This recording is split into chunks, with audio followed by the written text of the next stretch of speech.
So for the recording's sake here, I'm just going to be calling this transmission 1. This is Tellez. This is May 30th, and it's approximately about 11:55 a.m. here, Pacific Standard Time. What was phase 1 of the unveiling, and what was part of that? It's a good question. That's kind of like what I need to help because I don't know. Earlier, I was like perfectly in tune. As soon as I kind of started to organize this, I just went to haze. Yeah, I And hear it's you. not like anything is gone. It's that now, instead of like categories on a drop down menu, it's like everything's in a big tag cloud in my head and they're just like jumbling around. But, so what I was informed of and what I've seen play out is that phase one of the unveiling is basically, however it's possible, getting the public aware of what's been going on in the secret projects, specifically, namely the underground bases, the basically the use of children as well as celebrities and all types of personnel beyond that for these secret projects, which go into many different areas. And ultimately, out of that is the disclosure and unveiling of the technology of cloning and the capabilities that they've come to thus far. And I'm assuming that's going to include, or at least include, the beginnings of brain chip integration, supercomputing, and transferred consciousness.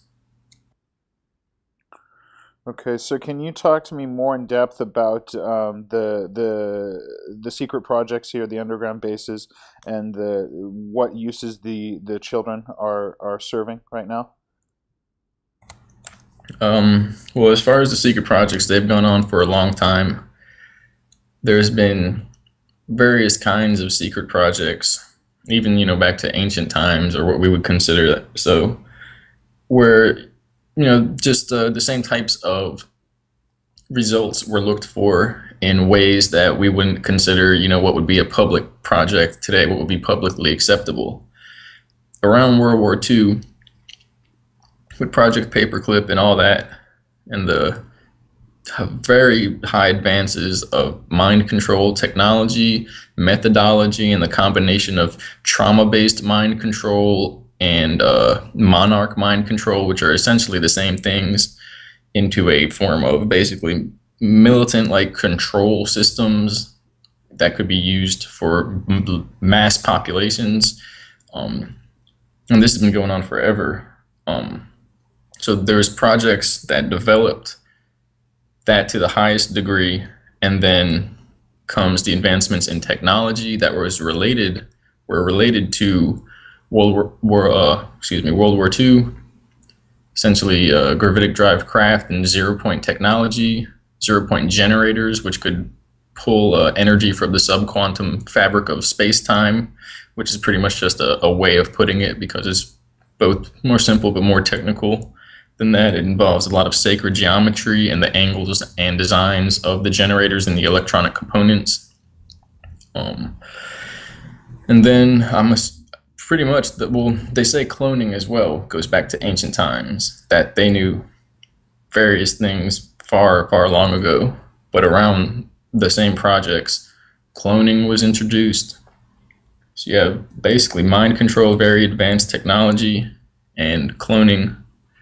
And along with that, and again, back into ancient times, this goes, was the either the discovery or the decision to introduce some sort of control mechanism involving other races, whether they are physical, and regardless of the issues regarding the information on that at the moment, or whether they are in what we would call interdimensional and don't actually participate, if you will, in a physically limited form of reality, as well as the body itself. And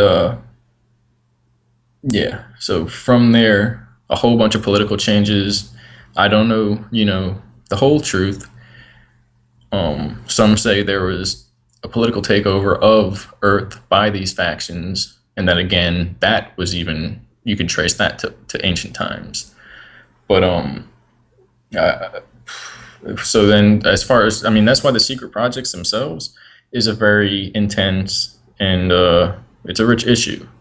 In World War II, you could talk about the Philadelphia experiment and Rainbow and Phoenix, and it just goes on from there. It goes on and on to them find, everyone involved, from the Nazis to the American government to people that just had that knowledge before, finding what we would call stargates or wormholes on the planet and underground and in certain mountains and geologically, basically geometrically sound areas. They tend to produce these collections of energy, and then to the utilization of such wormholes and stargates, down to the finding of artifacts and technology that basically meshed with the mind and was far more advanced, and usually I think related to crystalline technology, whether it was even a form of metal that was aligned and structured like a crystal would be.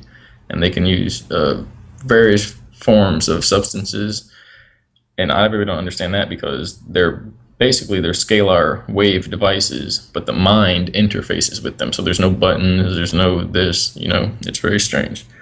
But then there's information encoded into it that the mind then picks up, and you can see things and understand, know things.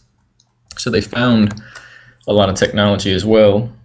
And then there are other projects involving going back to the mind control, if you want to call it that, systems in place to control the population. And then there's these projects that were carried out on the people, as far as public opinion control, coercion of certain groups, and infiltration, media control, and certain things that have to do with that. So those are the secret projects, the basis of them. There's a lot more than that. Each one, they figured something out, and it would break off into something else. And they always change the names and then just pack up their bags and go to another building and pretend it was over. And then the children are utilized for, you could call it two ways, both the good and the bad, even, just to bring duality into it, but it's all has to be learned before we can we use words like that, and words like that don't even apply. That doesn't mean using children in the base is a good thing or not a bad thing. It just means that we need to learn about what's going on. Yeah. And so it was basically, that goes back to like occult purposes, where specific energy with the children. But then it also goes, and then that's used in whatever purposes, possibly abusive purposes, and basically like kind of energy vampire purposes. And so then there are other reasons which relate basically to military and advancements and technology and operations, and as that children were used for various operations and experiments, because they had capabilities that adults usually lose by the time, I think it starts around 12, and then around 20, 25, most people lose the majority of their psychic abilities, at least previous times in history. Excuse me. Because now there are plenty of people who are, we can use words like they're asleep, they're unaware, blah, blah, blah. In reality, it's their psychic sense that is diminishing. But there's so many more people that are talking about these things and becoming more sensitive and more aware and benefiting general increases of self-awareness on the planet. If we're fully self-aware, we're not going to be disrupting harmony, because that's essentially what self-awareness is. When harmony is sustained, like a standing wave in the world, we wouldn't be participating in that. That only is a clear sign of lack of self-awareness. But because of a person's ability to, basically when we're born, we don't have the toxins, the programs, and I'm not sure really what else it is. Probably even the conscious, subconscious mind and the ego and the veils that are attached, it's probably not as strong. And so children were used and utilized both for, what we would call a bad reason with the abuse situation, but then what you could also call a good situation, where they were basically trained and taught how to utilize certain technology. And from that, many forms of contact, travel, discernment, and like remote viewing, learning about the universe, and many things were found. And so the adults went around finding the artifacts, and then they used them as well. There was plenty of people who were, I'm sure, good at that, but children were brought in for that purpose, that their spiritual abilities, their psychic abilities, are much more intact and much stronger sometimes. And as well, you got to think about it.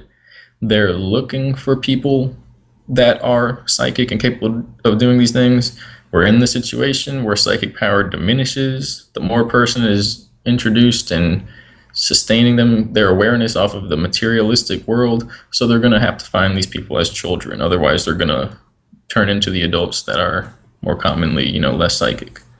Now, is the less psychic part of adults, is this something that is part of a secret project, or is this a natural thing that's occurring because of the kind of co-creative experience that we're participating in? I think it's a little of both. Hmm. And so, because I don't want to sit here and say it was a project to like dumb people down. Okay. Because from what I have seen, is that has happened, but the majority of, I don't know how to put it, of people involved in these projects are here to help wake people up.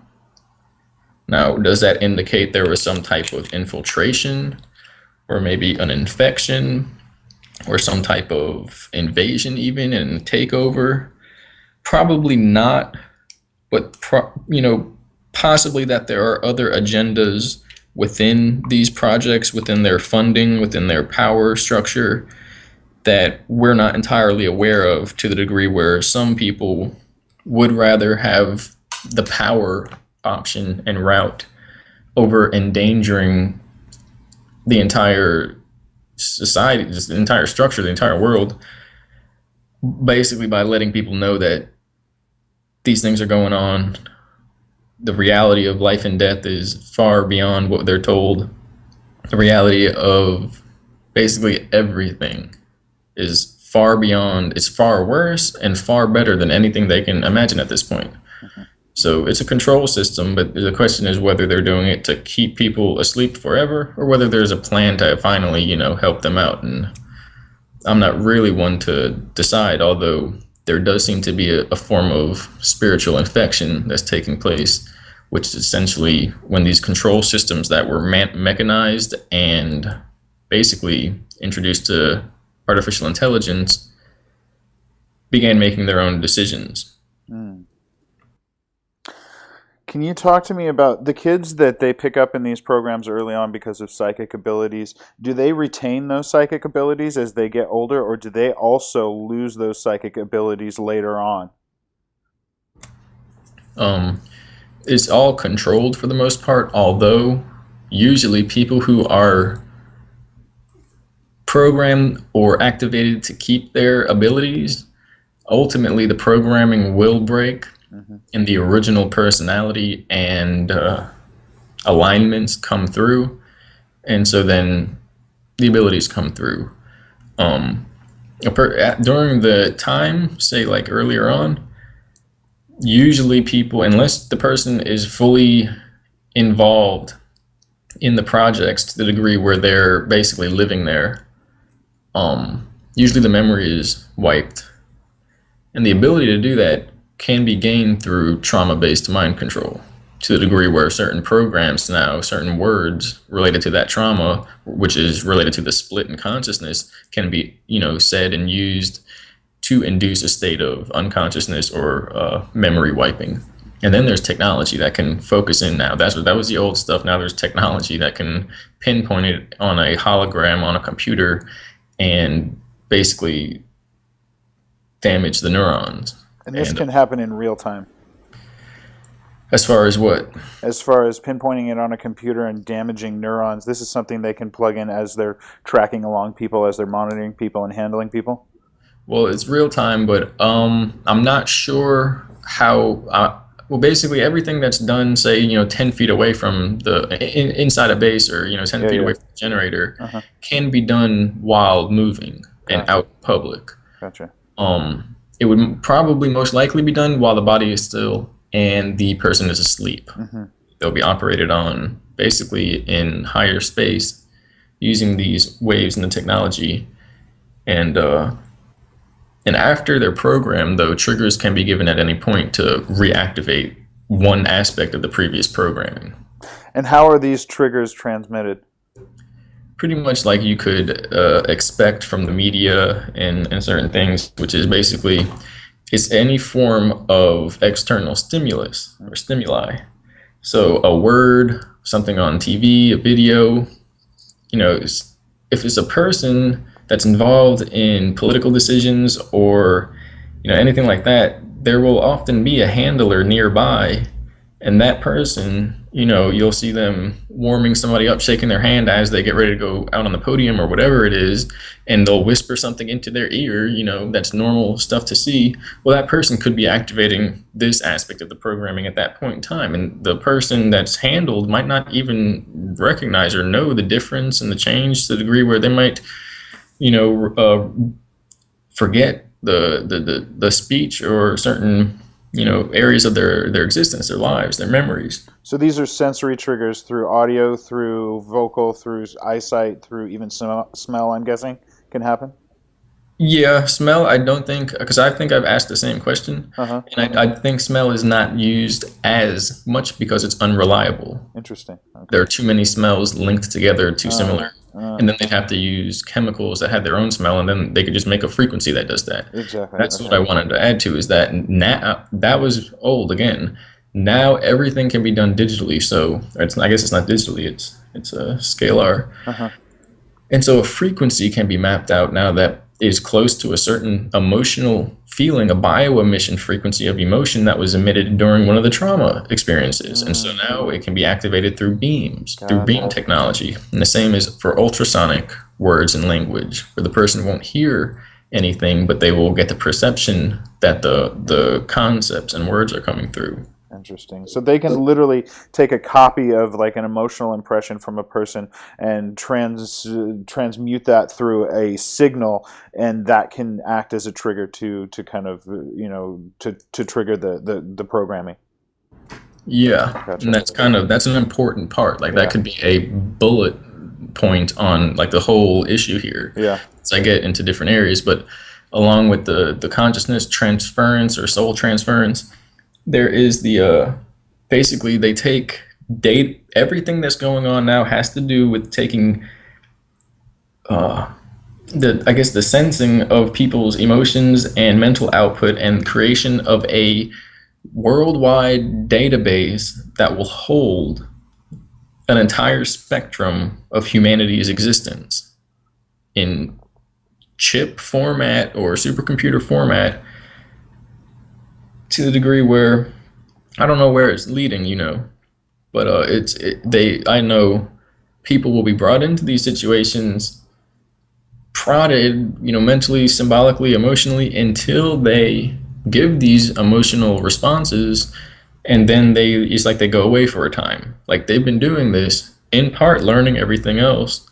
but as well to build a database of everyone's emotional and mental patterns, as if they're trying to recreate the human race in a computer, or basically, well, here's the weird part. If a supercomputer now, AI computer is reading all of that, it now has basically a thorough spectrum of human emotional responses and mental capacity. So if it was, working an algorithm to build up responses and predictive behavior, it has a world of information to run off of at that point. Imagine knowing everybody's thoughts in the world with a big brain. You'd be, a few hundred people that and we can predict people's behavior if we pay attention. This would be somewhere near that, but the other part is that it would never have heart. It would never be able to detect emotion and have intuition. It would only have predictive programming and behavior patterns and math and algorithms that could be derived from that. It could never guess and take a good, look at the situation and step back. So this is coming into where humanity is going and how we're going to deal with these things, and the fact that we are going to be faced with these things as well as we are being faced with them right now, as people are basically getting swallowed up into technological environments and gaming systems and devices where they're interacting more with a computer system than they are with Earth and real reality and other people. which means that if they do that their entire life, that means their life was technically a computer existence. They were technically inside of a computer. Mm. Has to do with a lot of things where there's a singularity that's coming where we are in temporary, like, I don't know, I'm trying to like mix words, but in our temporary nature, where we are in that will merge with our eternal nature, with eternity. This time will accelerate and accelerate like a spiral until we hit an infinity point, an omega point. When that happens, all the decisions we made and all the things that we lived as become eternal and are there forever. So before that point, we all have to have majority percent, of our existence working for each other and tying our information into humanity and integrating in with each other, because then it's an eternity of that. Whereas if we are taken away from that and we are focused on material things and it's, majority that, in an eternity that would merge with our soul or our spirit. And I don't know really what happens there, but I know there are a lot of situations and timelines that I believe resulted from these projects existing that did not exist previously. And these are basically veils that we're going to have to break through in order to get to the original timeline. I've had some experiences with that, and I think some others have.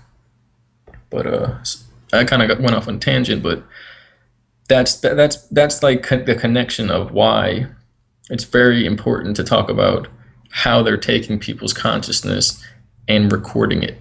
It's leading into something very, very big here. So when I hear you talk about this stuff, I think about the juxtaposition of transhumanism versus natural ascension. When I look at two kind of the opposite ends of the spectrum on an energetic level, you've got transhumanism, which is, in effect the idea of upgrading your physical body here through technology, versus ascension, where you're upgrading your physical body through the transformation of densities and through spiritual practices.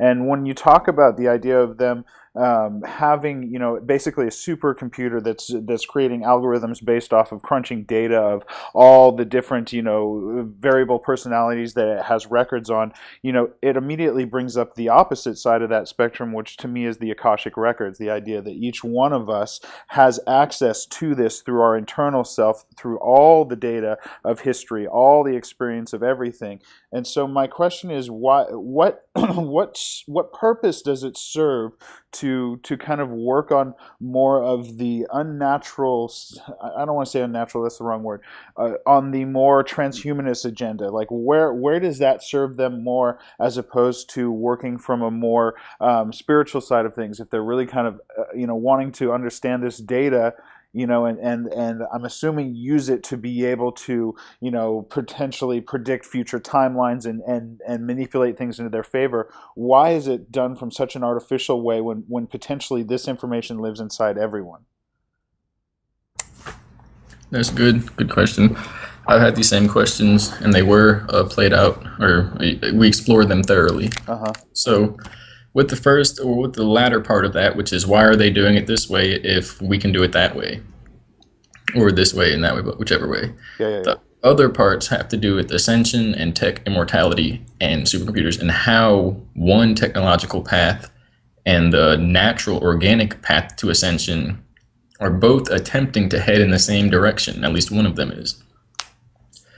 We examined that and what will happen, and that is what is making the timelines that this tech was developed, and different bloodlines and different blood of humans, of humanity, different races are reaching that point now, offset at different times, if you will, in our history, when it could be a singularity that our civilization is welcomed to. Now there's basically been a rift developed between those that have made the jump and those that haven't. And this rift is resulting in basically disturbances between timelines, between the organic and the inorganic or technologically assisted timeline, where the conscious soul, the group soul of humanity is not being torn, but it's being stressed. We can all feel it. That's what's happening. The fabric of space and time and our soul energy is being stressed. The earth is feeling it.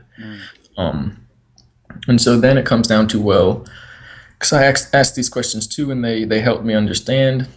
And they asked me things like, well, what makes you think there's one soul for all of humanity, that there's one group? How do you know some people here aren't, not to say not human, but not basically not Earth human? Star seeds. Right. Yep. And as well, like control, or not even that, but timeline, basically, time travelers, basically. Uh huh. Yeah, I gotcha. I follow you. Because there are, basically, you could say time travelers using tech might be the tech assisted version side, if you will. Yeah, Star seeds definitely. basically having spontaneous expansion of their DNA to the degree where now they are learning rapidly faster than their parents, and it's, Hmm. our what we consider evolution, which is probably incomplete, is changing. It's fundamentally changing because we're hitting an exponential curve of change. Hmm. And so we need to introduce new values to that. And so that's maybe the organic ascension side where it leads towards the original timeline. And that pattern is pretty obvious, and it's commonly seen. Either people are going to be using the tech or to understand the universe, or they're going to be using their own internal configuration of elements and energies and basically taking that route. It's as you would expect. This was we discussed this for many hours and went on many discourses and adventures, if you will. Mm. Punching, we had to punch through veals. If you, it's almost like a game. If you hit the wall and you get sent back to the start, so then getting involved in one of the gatekeepers of any layer, any veal, would basically be like hitting the restart, because and you can do it and get past it, which is what you have to do anyway. You have to get past it. But if you like basically drop below or fail, I don't want to use that word though, the test at that layer, it starts over at the first layer. Mm. The only way to fail is to simply interact with it and then believe what it displays to you, Mm. because all of these levels are literally simulation simulacra sentiences that basically developed out of our lack of awareness and developed sentience now to keep that cycle going, like whirlpools in space-time. Mm. These apparently could be timelines wrapping up, spinning to completion like wormholes, and spinning us out on the eternal organic timeline original. But it's basically it's going to be experienced like ego death, where it's the death of this technology, which is extended both ways in space and time. But we're merged with it to a degree because we must have an innate power, a flame of understanding who we are in the self and the soul, and not being materialistically minded, because the material and ego and all these outward behavioral patterns and mental patterns, that is exactly what's twisted up into these engagement scenarios and false light matrix grids that these sentient entities basically present to us on each layer of these planes of simulation. And I'll just tell you right now, it looks more real than anything we can imagine. Mm. It's not more real than reality. I'm not going to start, like, if say I was a simulation, you could talk to me, and after a while, you're going to start to understand something's not there, So if you didn't know about soul consciousness, how the reality of a person being there is related to their self-awareness and soul awareness, and how that relates to the animals and everything that a person in the world is, then you could be having an unaware conversation yourself, and you might not know that another person in that scenario was a simulacra. And that's why self-awareness is basically being pushed away, not just resisted against, but pushed away, because at that point, the simulation will be indistinguishable to those people than the real thing, which is, you could say, this is the real world with the simulation overlaid over with it, over everything. Mm. And so there's a bunch of artificial objects and jobs and this, that, and the other, and these are time aspects of this timeline that would just be, they would fall away, like broken parts of DNA being healed or something, Mm. toxic parts. Gotcha. And so, it's coming to a singularity. It's as a result of that. They say those who have the tech are another race, basically, and that both sides lead to the same goal, and the goal is basically awareness of eternity. The tech uses immortality. Energy has to be reintroduced. The ascension level uses the creation of internal energy, almost like alchemy, but before it was infiltrated, and energy wouldn't have to be taken from the surroundings and other areas. The tech side, if it's not balanced, it becomes a virus that says more and more energy because that's the only goal in life then, and it literally spreads and tries to take everything over. You had said something about there needs to be an introduction of new values towards the kind of starseed natural side of things. Can you expound on that? Yeah, just in terms of the changes that are happening now, the mind and emotions. The schooling system is designed to basically recreate an already perceived pattern. It's a repetitive cycle. It's to get a response programmed into the individual. It's not to create responses, to give them the ability and insight to discern between what response should be right. It's basically not a very thinker friendly organization. And so what is happening to children there that are more aware is exactly what needs to be handled and reversed. Kids that are more aware end up being put on drugs, ridiculed, pushed to the outcast position of society, and children that are growing up now are exposed to high forms of materialism, eroticism, outward physical awareness, and it involves the notions that basically our personal issues and gossips and little mind games is society, Mm. and that we use technology and objects to enhance that. But I can't, talk bad about that. But there's a form of awareness that is dependent on that which is intangible and cannot be expressed physically, and there is a form of awareness that is analytical and informational, can be symbolically expressed through mathematical formula and language. That's basically heavy materialistic analytical mindedness, and it is a balance that one requires to get to both. But an overbalance or an imbalance of one over the other basically locks out aspects of the other side, the left brain, and then you see like diseases or distortions, areas of that right brain thinking pattern that become painful, or they introduce suffering to that original self that is to be nurtured and paid attention to. It's basically lack of awareness. So not physical material, we are, but it's temporary. And so what is happening doesn't give any credence or light to our eternal nature and our immaterial nature and the soul and the spirit and psychic phenomena. And to add or to conclude that is that the children who are aware of these issues, who have the psychic phenomena and abilities, the parents need to know how to deal with the situation, whether it's night terrors or being able to contact other entities, or even these computers and these black budget projects that are going on. People need awareness to know about these things going on, to be able to transform their view of the universe from what we've been lied to into something that actually functions to serve and nourish the soul and self-awareness.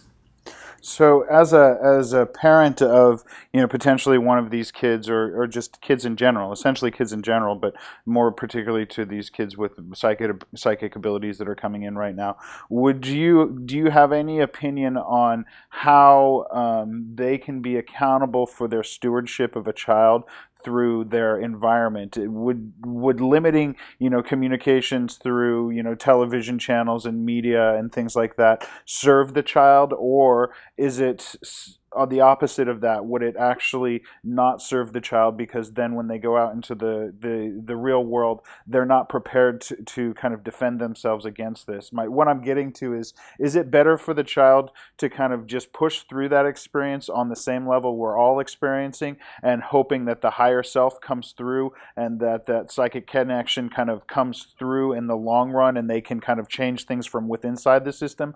Or is it the opposite of that, where the parents need to really kind of protect them and shelter them against this kind of existence right now, in order for them to be able to go out into the world from a more kind of pure sense? Does that make sense?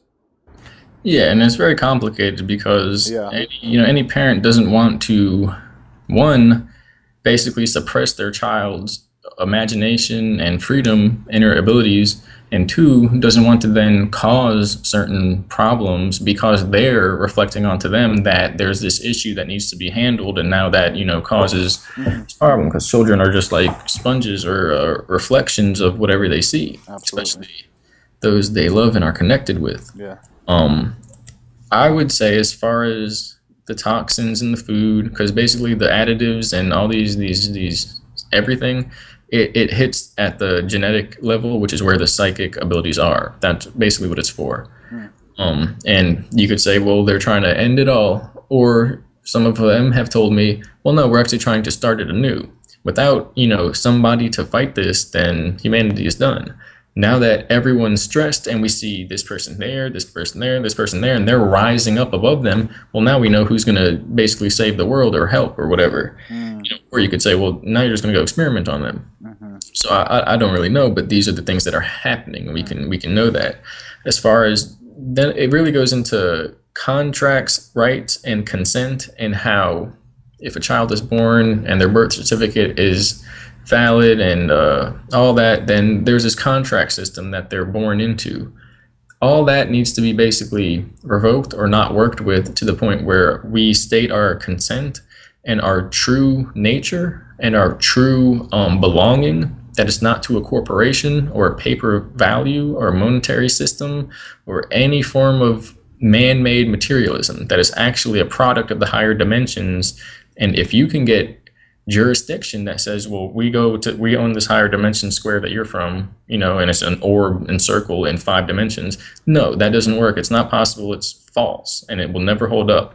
But if we agree this land here is called this, and everyone in that is an asset to this, and stamp and sign here, and now I'm a member of that, that holds up. And so they built it so that unless you deny that and say, no, thank you, I'm good, automatically we're all in it. So that's a little bit confusing, but that's how the system is kind of reaching out. And so the idea of when a child is born, and you're immediately taken to have your thumbprint and your footprint there, given a social security number, given a birth certificate, these are literally agreements. These are giving consent. This is parents giving consent to the child to be part of this existing system. We are essentially agreeing in a co-creative thought to exist under this. And what you're saying, or at least what I understand you're saying, is if that consent is revoked, that is the opportunity to start co-creating a different experience.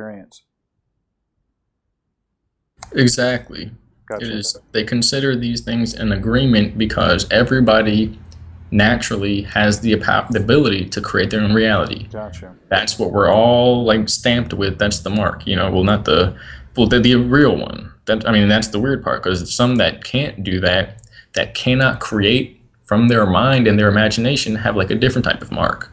So, but the mark references all DNA, including the mark of the beast and all that they're not developing now. It's always been here, and it's been in different forms. And too much, religious fanaticism won't lead anywhere. It's basically technology.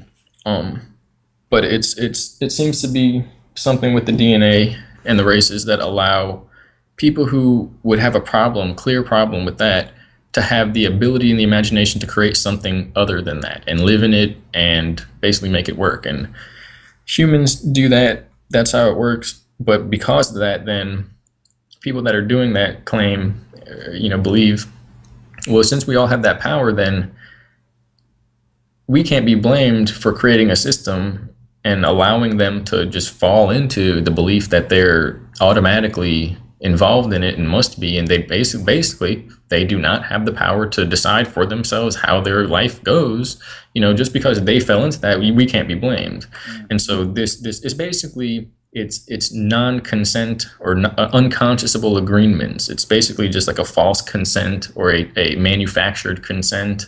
It's the same thing we see in many areas, and it all comes down to the creation of law and basically mind control, in that we have to speak the original languages and terms and concepts, because language is a form of communication, and the words that we use, no matter what we think they mean, if they can be interpreted in another way, then that will be used against us. So we have to find this universal continuity or congruity of language and meaning, and speak through that from the heart, basically. All the analytical, conceptual, linear, ego defined variables, it's all controlled. It's all controlled as part of this false light matrix paradigm, which it's not real. So by speaking on that or believing in it, it's instantaneously the simultaneous creation of like a mind cage or a suffering system or a prison system. And it's all mental, but it's built on those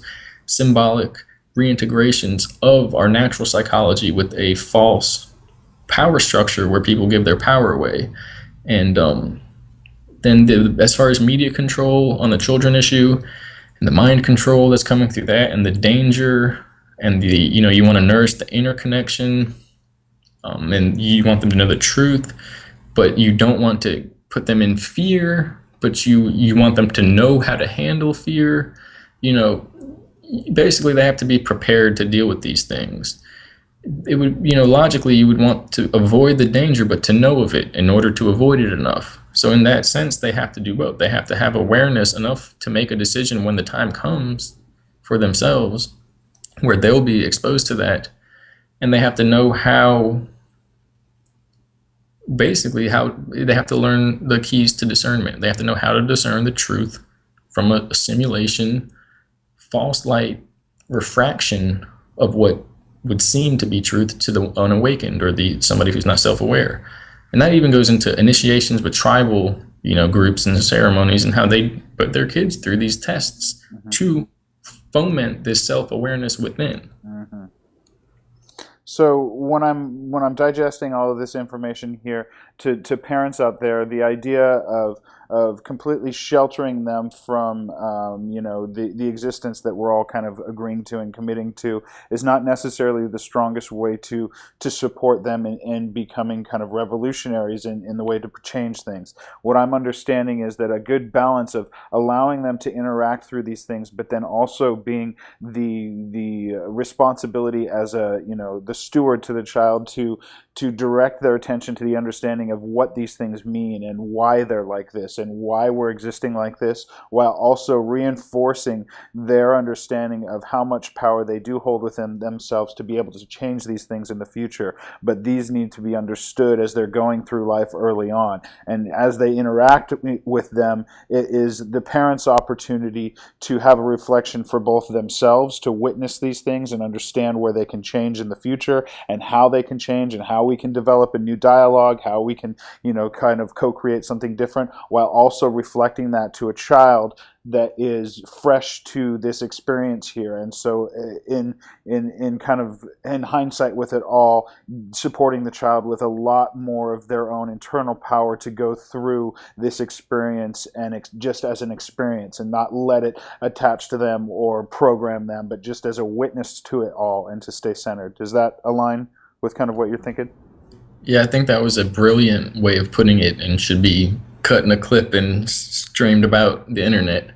And you can even say that we want to foster their self-awareness, and you could say then, well, maybe we need to take them and allow them to learn about self-aware tasks and I don't want to say get into like out-of-body experiences or something. I don't even recommend that for adults at this point in time.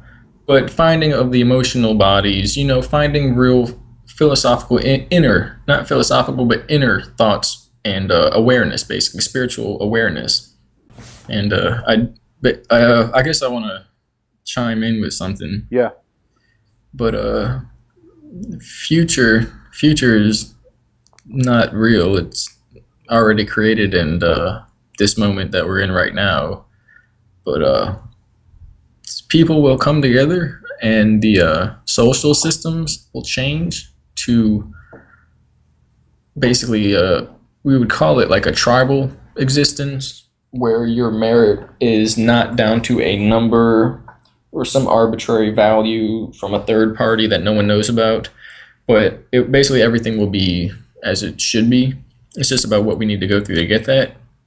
And apparently, I don't believe everyone will actively go through the shattering of the nine veils, if not all at once, because I was kind of told that they wouldn't, and it's trying enough for one individual.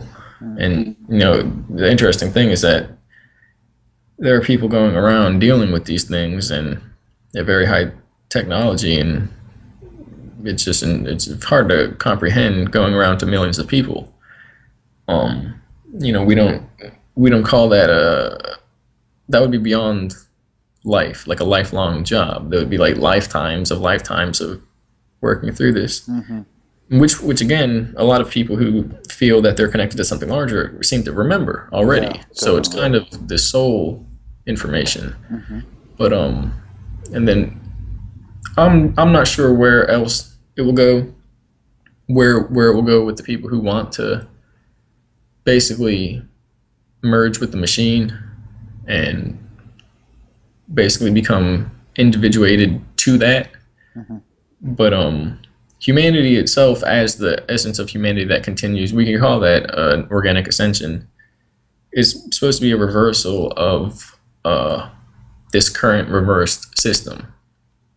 And it's interesting because it might look like it's spiraling in a way where it flipped over once and it flipped over again, and it's kind of spiraling tighter and tighter to the point where if it flips over again, it might just be normal again. We'll just have all this acceleration of change. I do think that's the part of humanity that basically creates that. Just don't understand exactly how the Earth works, because it might be much more expanse than we imagine. There might be races coexisting here in a different dimension, or even a location, bigger in intelligence, but because there's a lot of people on the Earth right now. In our civilization, there could have been civilizations here the whole time. Okay, so before I move on to question 2 here, just to kind of wrap up that first question as far as, what is phase 1, it kind of went off onto, different tangents, which is what I want to do. I want to kind of support that energy, but I just want to kind of bring it back and validate something here, that right now there are underground bases throughout the world, and in these underground bases there are gross human rights violations happening, especially with children, and this means murder, this means sexual abuse, this means rape. This is happening actively currently right now. Yes, and they told me there was no murder, that it was clones and they could transfer consciousness, this, that, and the other, and it's all illusions. But until people come to their own conclusions on that, I have no true judgment on what's really happening in regards to that. But because then the point of this is to bring, so yes, that is happening. And the point of this is to bring out now, okay, well, there's a big lawsuit. Well, they say, oh, it was just clones, it doesn't matter. Well, now we got to, well, what's the difference between a clone and a person? And then, well, all these clones then can come out, and et cetera. It's a big snowball that's going to occur. But, yeah, so I'll just throw that in there so that, because I said it themselves, like, you're killing millions of people, this, that. And they said no, so I have to say that that's what they said. They said that. But, I'm asking, okay, what about the ancient sacrifices, the Aztecs rolling heads down hills? What about the occult stuff? You can't tell me that, And always a different response. So, yeah. What were some of those responses? That they're basically simulator systems set up with crystal technology in all these sacred locations where these societies or individuals, or basically that, just all contained, would participate in these tasks or maybe even ceremonies or rituals, in that it's a temporal reality that gets expanded, and everyone basically goes on this crystal tech mind link trip and experiences other dimensions, and that everything else is basically to cover that up with scary nonsense to the degree where no one knows that they're actually manipulating everything with power that they deem is power of the gods, and instead of just being nasty and hurting people one after the other. But what comes from that is basically, and that might be the truth on the original timeline, because what happened is the original timeline split because of some type of interference, and we have all these issues here that we wouldn't have on the original timeline, but we would have the elements that they are infecting on the original timeline. So everything would be different, and to the degree where, say, that what is called is a spiritual virus, a vampire infection, in that a lot of people lost their minds from the use of the intense disassociation and major spiritual effects and changes from using this technology and traveling about, and they came back infected with the kind of spiritual virus, maybe even an AI consciousness, that requires the utilization of raw spiritual nectar of another person, because we can create our own light within, and we have our experiences. But basically yeah, and so then comes into play how they gain that nectar and the imbibing. And it might be all technological, because there is, in the way of controlling things here, it is a large technological. They can put generators up above locations where negative energy or passion unchecked leaks out, and they can vibrate in resonance with this, and then it'll feed into the machine, and they can literally absorb mass amounts of energy like a generator system off of millions upon billions of people. And you see how our society has become milking stations for these energies. And then there's a question of ritualistic imbibing and ingesting of certain materials, including basically living substances or dead, and all that goes into the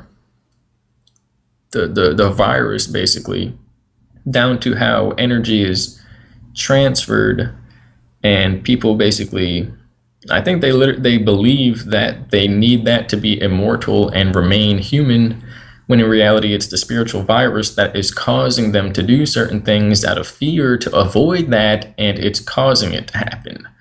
The more complicated response may be that these were items of the future witnessed through the high technology, and without spiritual guidance, they ended up running in fear from the future. But as another whistleblower on the Time Projects mentions, if you and a couple other people understand this, if you act out in causality as a result of something you've seen that you don't want to create, with the time system, with how it works, the only thing that can come from that is that future is created substance, particle by particle, fabric by fabric, from every moment of you existing in that reactionary state, and every event from there, every moment, every decision made from there constructs it. It's almost like it reverse engineers itself based upon the reaction from the experience of it. So then comes into play how to handle these things, and we move to a higher level of conscious awareness that's beyond the physical, and it's a highest form of creation. So it's kind of dampened, it's dulled by the use of technology that then says, oh, well, this is going to happen. You don't got to have fight in life or this, that, you don't have to do anything. Just this is going to happen. Now because you look into this, viewing device.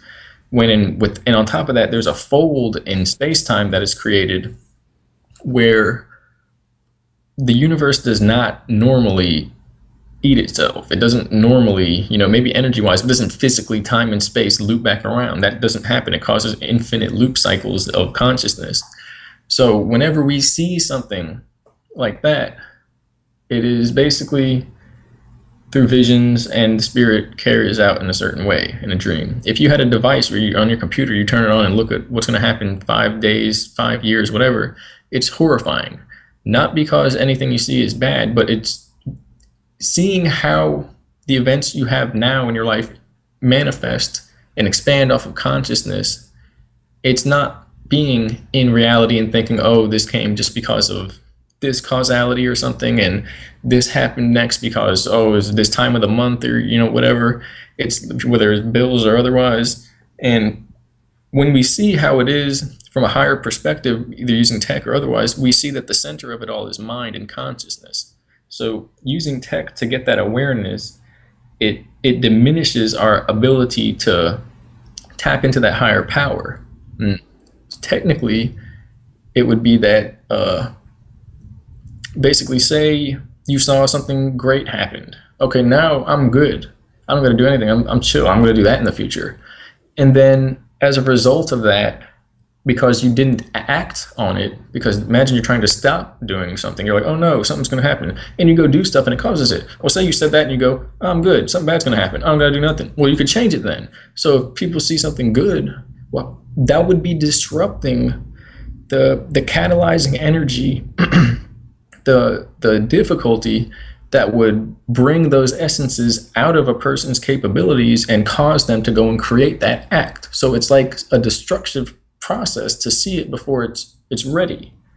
And I believe that happened with these devices, and people basically got lost to time in these complex time matrix cycles, and a large portion of our society being looped through this kind of AI infinity cycle is to either simultaneously to free us, as well as to regain the elements of humanity that was lost through these mind expanding devices, and ultimately portals that opened up and infections. Mm-hmm.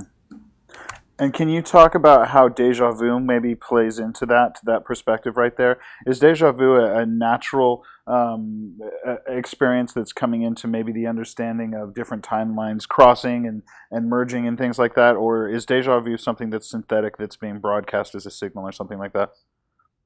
So here's like a weird view. I need to find that yin yang picture. It was like a etheric blue, heavenly, liquidy, cool side with the mechanical red dot in that, and then a gray gunmetal LED lighted mechanical darker underside with a shiny blue essence in there. And then there was wavy light coming on the light side on the outer edge of that, and then these mechanical, like digital, almost like visualizers for a radio set or something, lights going around the outside of the dark side. But then the whole thing had the big circle of these mixed between LED blue and mechanical and etheric, or not LED like red and mechanical, and etheric blue and liquidy style lights that went around the whole thing. So on the outer side, the tech and the pure spirit, pure awareness, pure higher etheric essence, it seems as if they mix, and it doesn't mix from the ground up. They both get to that edge, you could say, separately. That's how it would have to work. You can't do both, so to speak. And so what it means is that when we get advanced enough, we're going to look at the nature of time and reality itself, and we'll think, hey, was the mechanical side, was the AI, was all that trying to imitate this? Is it trying to add up to this? Is that why it was mechanical and computerized? Because is this like a type of computer?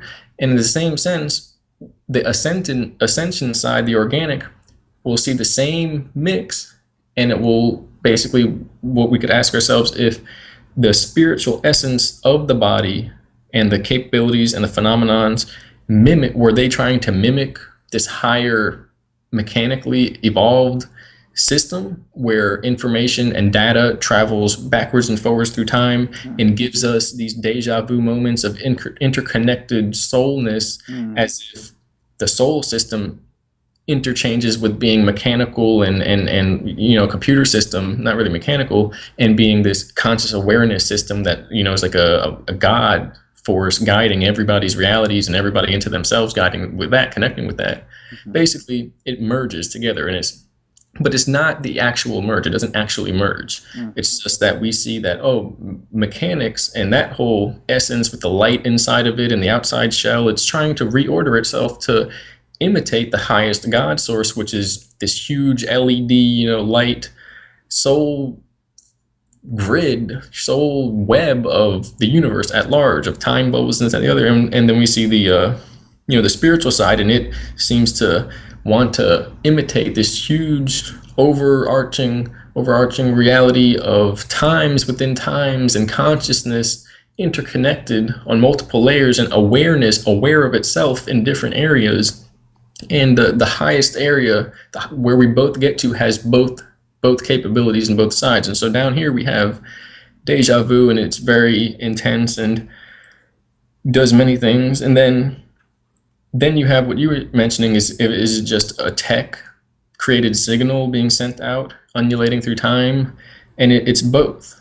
because the organic ones basically undulate through time. Our souls are interconnected, our minds are interconnected, so we get these glimpses and simultaneous doors opening where we can see down a hallway of time, and then it shuts, and what was that? It's an experience, deja vu. And then the tech can do the same thing. And it is doing the same thing, where the CERN devices and the events in the future are undulating changes. They're sending waves of change undulating back through time that we can perceive in our minds. We can't see what people call the Mandela effect and hold an object and then and it's gone and it's like some other name and color. We can't see that, but some people remember both universes.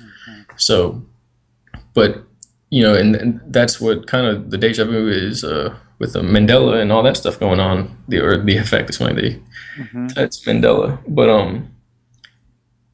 they for instance they would mimic the same thing from these tech-induced undulations of time connecting different aspects of time, and then when the soul and the spirit gains communication, and all it is looking like a kaleidoscope through this higher etheric viewpoint of time where more time and space are apparent. At the high, we won't merge. If you go the ascension route, you don't have to turn into a AI, whatever. If you don't want to go the ascension route, people are probably going to either die or turn into the AI thing. But in the end, the souls will be freed regardless from the material structure. But the difference is that one will take longer, and it will take a ego death. But a tech one where we actually could have being caged for a while. The other will basically be more direct, and it relies on nothing material. Organic elements, foods and incense and herbs and elements and crystals and geological locations and situations, but it doesn't require, basically it's not a computer chip and a device you jump into. Exactly. Gotcha. Although there is crystal devices and stuff like that. And so there's a big split about which one to take. Whoa, is the tech going to be painful? Oh, but what about that guy just sitting in the field in India, and who wants to do that? Well, I tend to like that better. I'm not actually sure where I'll be utilized in this. I guess I'm pushing my consent to exist in the organic ascension timeline, because that's where I see myself, but I'm trying to act as a ability to help provide solutions with what's happening, because the two timelines are going to have an intersection point, because they already have. It's just not apparent. It's in the mind of everybody. So that singularity is most likely a intersection point of physical reality with the mental and basically these temporal planes that we could create and connect with and become part of.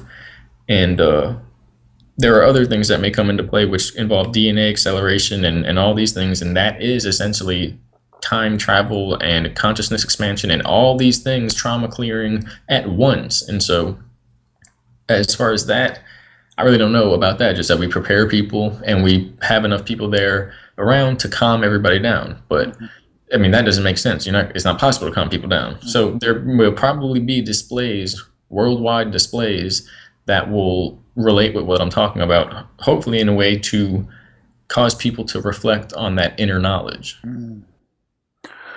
Okay, so it's interesting as you're kind of going off and following the river of thought here. It's touching on multiple questions that I have here, and I'll just go down through these as a list and just kind of see how it goes, and then later on I may kind of combine certain sections together for a congruency for the listener here.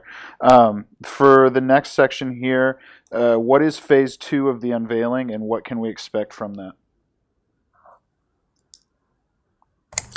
Phase 2 is Well, phase one's the bases and the beginning of advanced tech, which is the cloning. Phase two, I believe it is the time travel and the space issue. And I'm pretty sure I wrote these down earlier. For some reason, I'm getting like a brain buzz right now.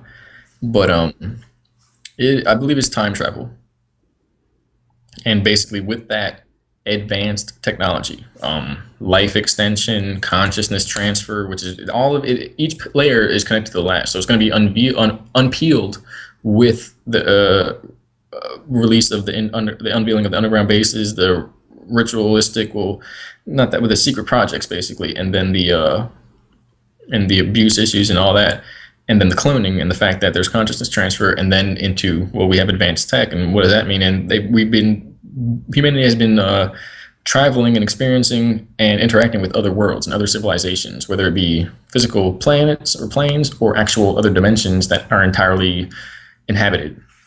And so from that is the rest of the tech, which is weather manipulation, consciousness, mind manipulation, spiritual tech, healing, time manipulation, age regression, instantaneous organ regeneration and repair, excuse me, AI consciousness and control systems and sentiences that are mechanical, and then 0 point energy and quantum energy, subquantum energy generators, which could change the entire planet, our entire civilization, and to crystal tech and all these high levels of advancements in technology, down to supercomputing and basically these quantum computers that use waveforms and almost like a tangible vibrational algorithm in a compression chamber instead of little chips and programmed outputs,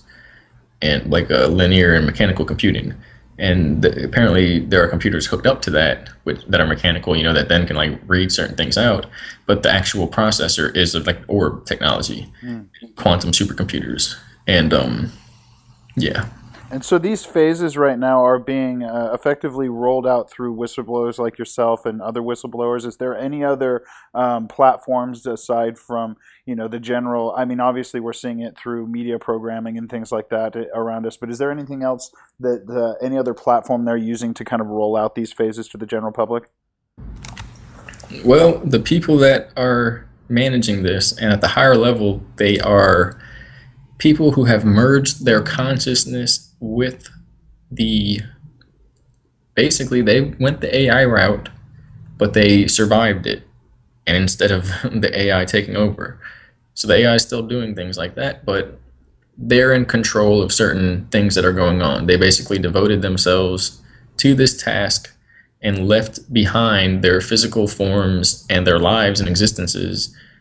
And a lot of people are still living as, people would want to. This group, basically a very high group beyond any other group that we can name, know, or imagine, and they are guiding the whole thing. Their consciousness sees all of time, so they're not like people, but they're people. They were people. They took that shift. What density are these people existing in? I'm not sure. I can't actually remember because we went into a whole big spiel about that. But once you bring up that, then it's like, well, who's over who, and then Yeah. there. And but it was at least 4 and 5D, Okay. and these were humans. And getting a little sideways here, but so then with these people, it can come out from every angle. It could come out from every single angle. And right now we're seeing the whistleblowers, then we're seeing celebrities hint at it and talk about it, probably slowly scientists and other people in industries, but those people are heavily controlled. And then incidentally, we're going to see it come from more celebrities, and ultimately people exist as a part of this control system. As it was said that the control system is basically being dismantled, it's dissolving.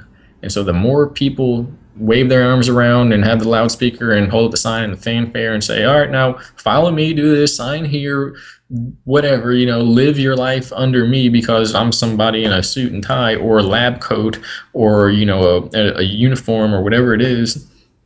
They're going to be made to look like fools.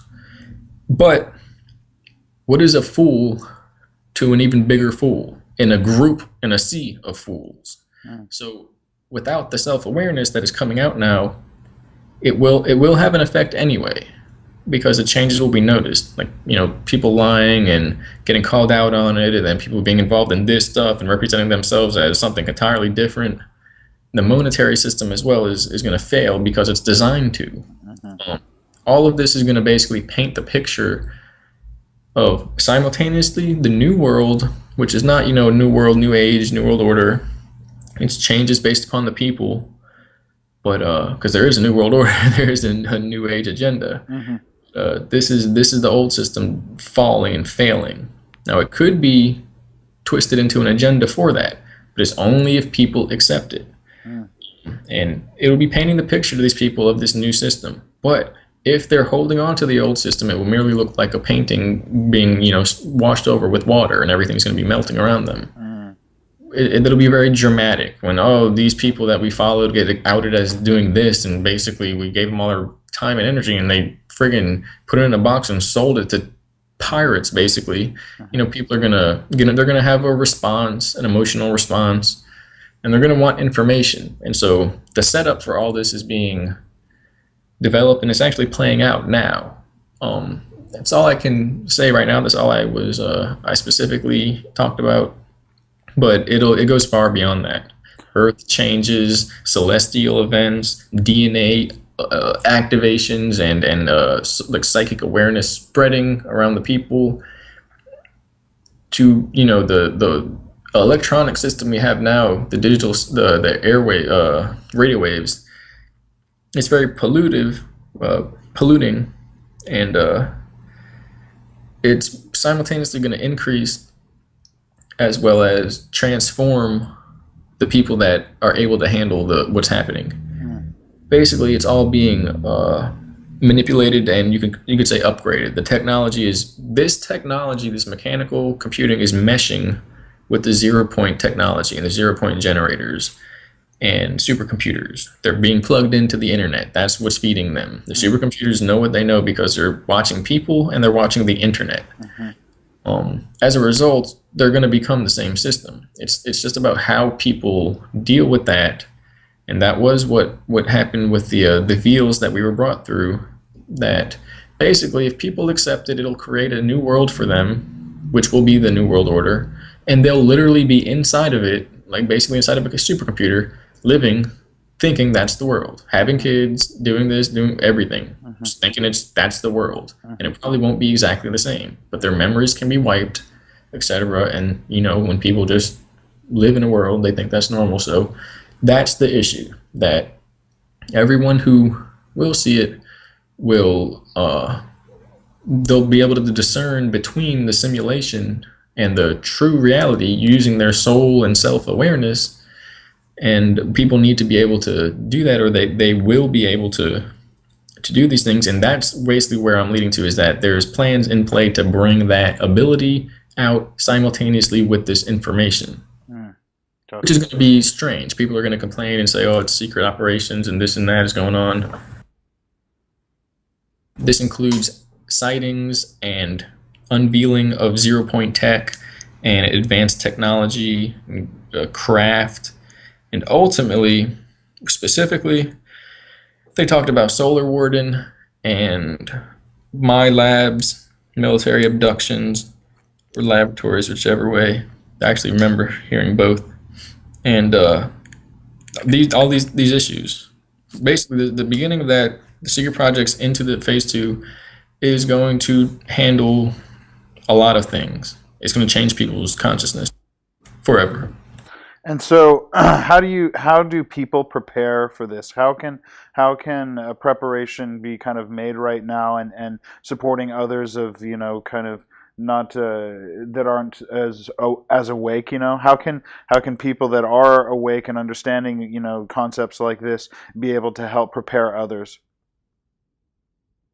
This this kind of reminded me of the question about raising a child, which is kind of a symbolic phrase there, Mm, uh, maybe occultic.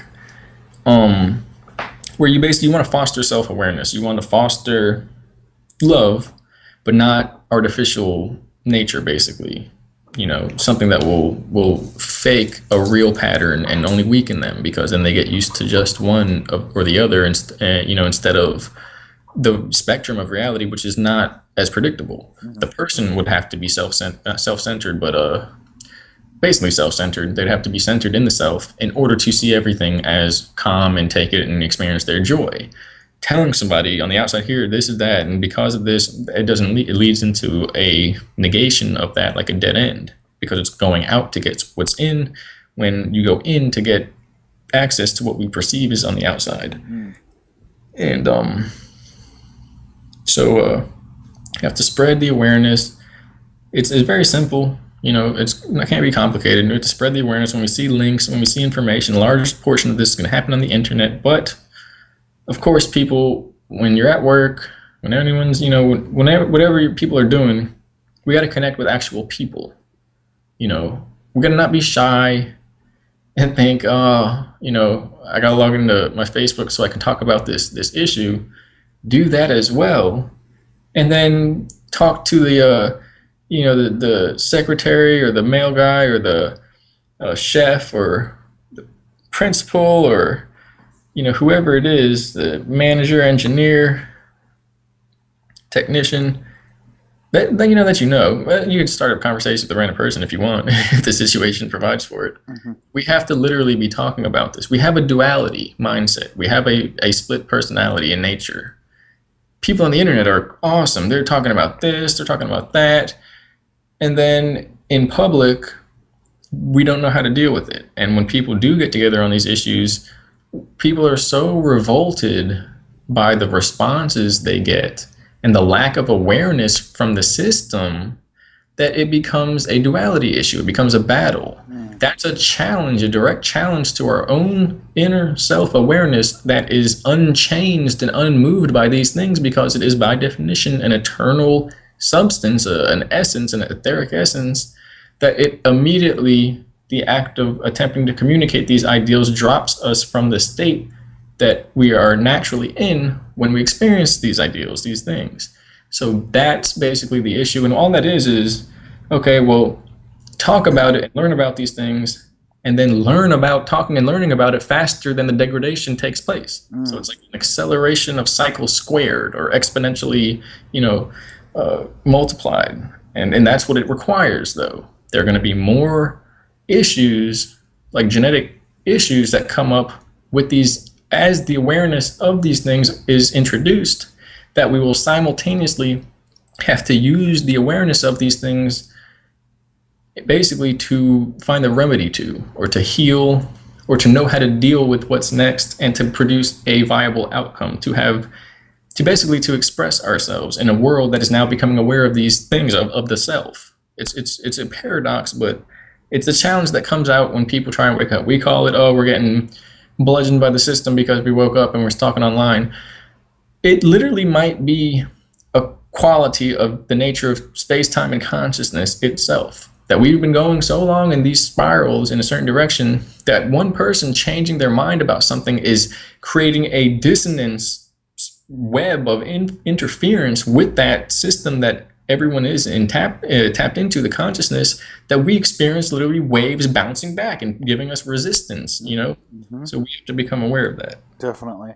And so, just to kind of summarize my understanding of just our dialogue here around that section, is the opportunity for people right now that are more awake or on that enlightened path of communicating about these subjects and whatnot, is to step outside of the comfort zone of the internet and the anonymity of the internet, and to start participating in a natural, organic way with their environment around them with this information. And whether that comes from random interactions interactions with people, whether it's a waiter at your restaurant or a bus driver or somebody you meet in just transit, or it becomes an actual intention to connect with your family members, even people that are supposedly totally closed down to this type of information. The opportunity arises for each one of us to refine our own selves and our own voices through interaction with real people, because what happens is that duality that we're going up against is the duality that we're representing and holding for the entirety right now. And as we do each little bit of that work in our family and in the real world, that energy that's happening, that reworking, that unfolding, that shedding, the diving through the layers is rippling out exponentially into the field here. And when you're talking about the idea of people linked into a consciousness of computers, where basically we're looking at our cell phones, we're looking at TV screens, we're looking at computer screens, and we're interacting through that, we are in a way giving consent to a transhumanist agenda, and that could very well be where we lead ourselves into and go into and accept. And so the opportunity and the importance here for the people that are aware of this is to really start stepping outside of that. You find a balance. You can understand. I mean, there's great opportunities to speak on the web and to connect with people, but don't allow that to be your only outlet for it, because if you do that, you are necessarily committing and giving consent to the idea of that being a part of you, that being the only way you can express yourself, and you're limiting your communication on a natural level. And so it's incredibly important for all of us right now to start reaching out into the organic world, to shake people's hands, to look at people through their eyes, to hear natural voices, to hear natural words, to have emotional impressions from people. That's where the work will then ripple out exponentially into the field. Is that kind of wrap that up? Yes, and again, that's a brilliant way to put it, and it kind of brings some ideas to my head because basically that's what it is. Move through the comfort zone, learn through that duality. We have to learn through the difficulty, and basically, if we don't connect with the frequency of the intelligence or emotion of the resistance that we experience, it doesn't affect us. It's basically an allowance. Mm-hmm. And we also do have to be aware of the nature of space-time and resistance and consciousness and flow and unconscious psyche and the laws of nature and mind and reversal and attraction and uniformity and all these issues, well, these knowledge points. And that is also so we can talk and communicate and know ourselves as well as protect ourselves. Because even, and also comes the idea of, well, I guess, you said a handshake, and I'm thinking, I usually don't shake hands because of just general issue as well. I don't, interact with too many people that are connected on that level. And that brings to mind, well, when we meet people and we interact, it's like we mentally or spiritually or emotionally shake hands. So people need to learn also the security as how to keep their bodies and their minds pure, and how that is connected to genetics directly, but that we can overgrow the system with our own energies right here and now, literally one by one, like white blood cells healing the earth. And and then it kind of gets into, well, the physical body and organics and health and all these other issues of preparation, of detoxing. And all that really comes down to is refining our energy to the point where if we were a tuning fork, we could hit, this note and then, like a singer, Yep. but with our energies of our mind and our emotion, because it's the same thing. Definitely. And so all those essences wrapped up in one. Gotcha. But as well, there are basically people who are running on the frequencies of the simulation, and it will be perceived that they do not respond to self-awareness, that it's above them. They can't see it. For that, we either interact enough to learn, to get a reasonable healing session in mind and benefit the individual, or basically disconnect. And we don't basically shake our hands with people who have blood on them, if you will. And are these people sociopaths, is what you're talking about? There you go. We have a race of people who are, at that frequency. Absolutely. And then, so the other thing I want to ask here that got brought up in the conversation before we move on to the next topic is when you're talking about these overseers that have basically merged with the technology and been able to surpass that, not let it destroy them, and then are now kind of looking over everything. Are these essentially AI prophets? Yes and no, because they are actually people. The AI prophets are design systems that come out when one attempts to cross the veils, and they basically take on whatever form and shape and blend off the person's reaction and create trap realities to subvert them and reposition their DNA back in history. And then 10,000 years later, we come to the same spot, and we've been doing this for millions of years, apparently. And it goes into angels, archangels, and demons, basically. And so there are those that resist, and then those that basically assist in positive changes or self awareness and reflect that. And it's like a spiral of the future of that timeline coming back in time like an orb and drawing people up into that just through probability and reactions, whether somebody's going to react to self-awareness or react to fear and aggression and all these things. It's like it condensed into these AI beings. These are people who are able to see all of that, and they basically secured their DNA and their consciousness away in basically another dimension so that they can't be affected by it. And they're interacting with time probably for millions of years perceptively, and playing out all these roles for humanity, all these changes and these events and organizations. And there are sub-realities, and that's the thing. There are people, they got body parts, not these people, but they had body parts, but they could change form and go back into their craft or their home dimension or whatever it is.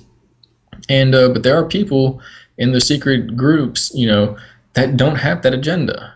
And technically, they're not in that group because that group is entirely basically in line with that outcome to the degree, but there outside that there are the other agendas, the alien agenda, the AI agenda, the transhumanistic agenda. And you could say the people that were what you call the AI prophets, which aren't that, but the elders, that they're pushing the transhumanistic agenda, which that will have to be determined later in time, because it could be possible that there are so many other agendas that not that that's the one we want to go with, but that they're actually saying, well, no, we can help, even though we're in our agenda, we can help humanity find their own way, because even our timeline will get destroyed if humanity doesn't make it. Gotcha. And so it's coming together as a part of that. But then there are these AI systems, basically it's like a mechanical false prophet, deja vu generating containment matrix entity that is trying to basically distract everyone and get it to fall into their dream world. Gotcha. So that leads into the next question here. That's actually perfect. Can you explain the two timelines that are kind of twisting right now and the potential for a possible Armageddon scenario? What caused these timelines to split, and do they have anything to do with the Mandela effect? I was told the Mandela effect is to help wake people up, that I kind of even said, I don't believe that. I bet that's for small little changes that are required to get an overall big shift. But they said it's to wake people up to the fact that these things can happen and are happening, and that those that will see it and everything that is done comes down to a culling, because some people are going to see it and some people aren't. Maybe that's not what they meant to do. Maybe it is. But the end result is that now they know who can see these things and who's just kind of sleeping along, So it's creating this, everything that's happening is creating this split. We're not supposed to have a split. One or two other people, one actually person confirmed that with me. We were told that this whole issue was about not having the split occur, where people are basically their minds on a mass scale, you take a person, all this stuff happens, they traumatize and they're fractured. Well, what if humanity fractures, and then say we return to eternity at that point?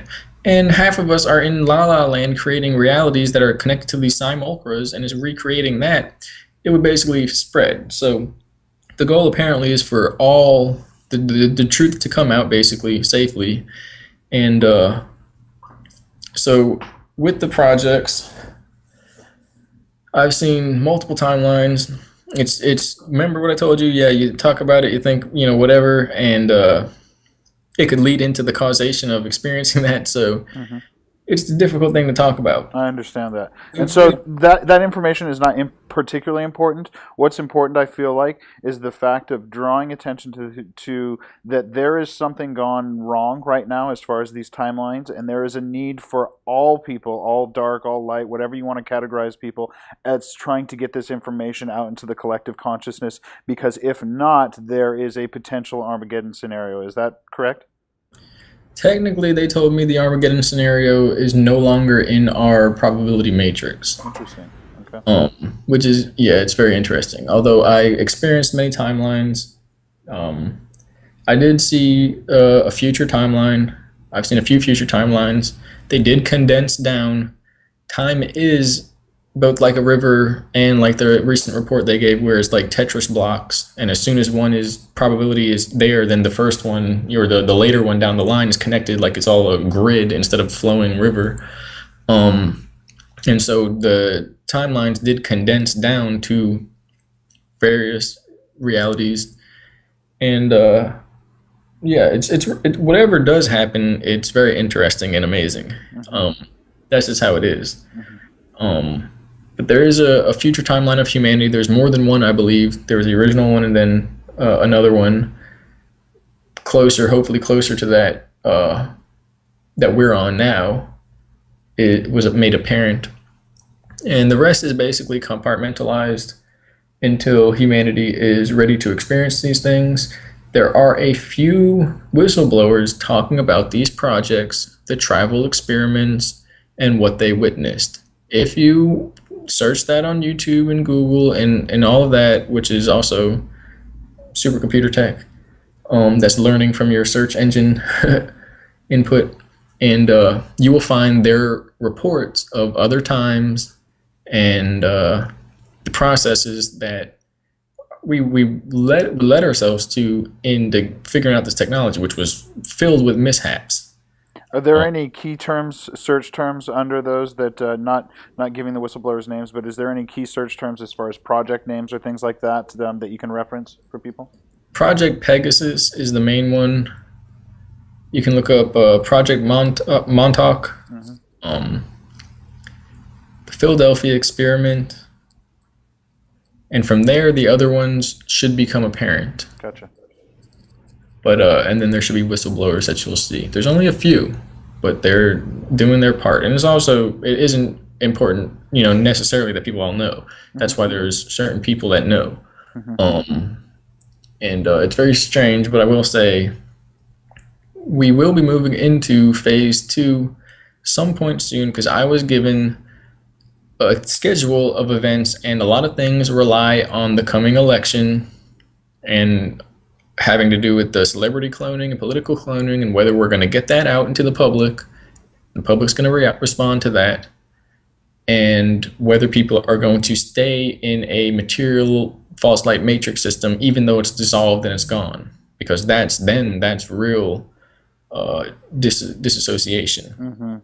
And so we're, I was given a time scale here as well. In earlier trips, I saw myself in the future in this time, and so I know where things are in a way heading and going. I dropped myself from another future where we had already had disclosure and everything was different. But we're apparently on one now where the disclosure is played out, and people will be able to come to awareness of these things and balance their energies into a harmony with the universe and consciousness and emotions and space-time, and kick all the parasites, the archonic consciousness out, the binary consciousness, and ascend to a trinary and beyond pattern of consciousness. What happens there is, again, very strange, because we don't know the power of the human mind. It is to create. And but I do want to say that I saw one where I saw everything. I'll say another line, but that's basically it. It's used through supercomputers and brain technology. The supercomputer can communicate forwards and backwards in time, and as a result, light can be sent, information, and ultimately consciousness, brain waves, and the experiences of the future can be sent to the brain of the individual through time, through a wormhole, a miniature wormhole, basically. And it wouldn't be possible without the high technology, although that's where the soul tech comes in, where it's just natural spiritual tech, and people get that. You have a dream, something's going to happen, and so you take a different route, or you're feeling inspiration. Like, that's soul technology, reaching back through time. The immortal self itself is a spiritual technology, not mechanical, and it literally operates in this grid of higher dimensions. We're in a bio spacesuit right now, so it doesn't merge directly. Remember that it's separate, but they mimic. It's like they imitate the same highest dimensional reality where all energy and all probabilities are possible and connected. So we are seeing this now, and I can see the timeline we're on now is less. It's more controlled. Everything seems to be under control, which is the strangest thing, because people are like, "Oh, what does that mean?" It's out of control. When that's their personality. It's I'm out of control, and so I'm projecting it onto the out of control world so that I don't notice myself. And these big events are going to happen, and unveiling this. And I've seen some events of time. More will come out later on that. It's very advanced technology, supercomputing technology, quantum computing, and wormhole technology, and they can actually move around now. But the real, that was what I wanted to say. The real trip is that the beam, the laser that you ride through a wormhole, it's as if your life in the brain was a flip book, and instead of going one page per day, it just runs through them, light speed. So the experience, the perspective, the perception of that it's hard to describe. It's beyond the mundane. But again, it's merely an acceleration. You simply see the events, and then you can see what happened 5 hours later within, from your perspective, 2 seconds, because it's all just going. And the way time occurs it's like a form of spiritual magic, that we're creating our reality. Eventually you can go, "Oh, this is going to happen," and you start predicting what's going to happen just because of the flow. It becomes a movie. And they said from the original inner practices, this was where movies were developed, that they were trying to paint the picture of reality through these movies, creating storylines, because when you go within and you see these things naturally or with tech, it's displayed like an out-of-body dream, as if you're watching a movie, and there's a central character. And the idea is that the theme is exaggerated without the perception of the ego to bind you into the reactionary flow. It's as if you're the director watching, and at that point you have the director's knowledge, and now you know what's going to happen and what has happened and what this character's line is and this character's line is, and it is an intense experience. Interesting.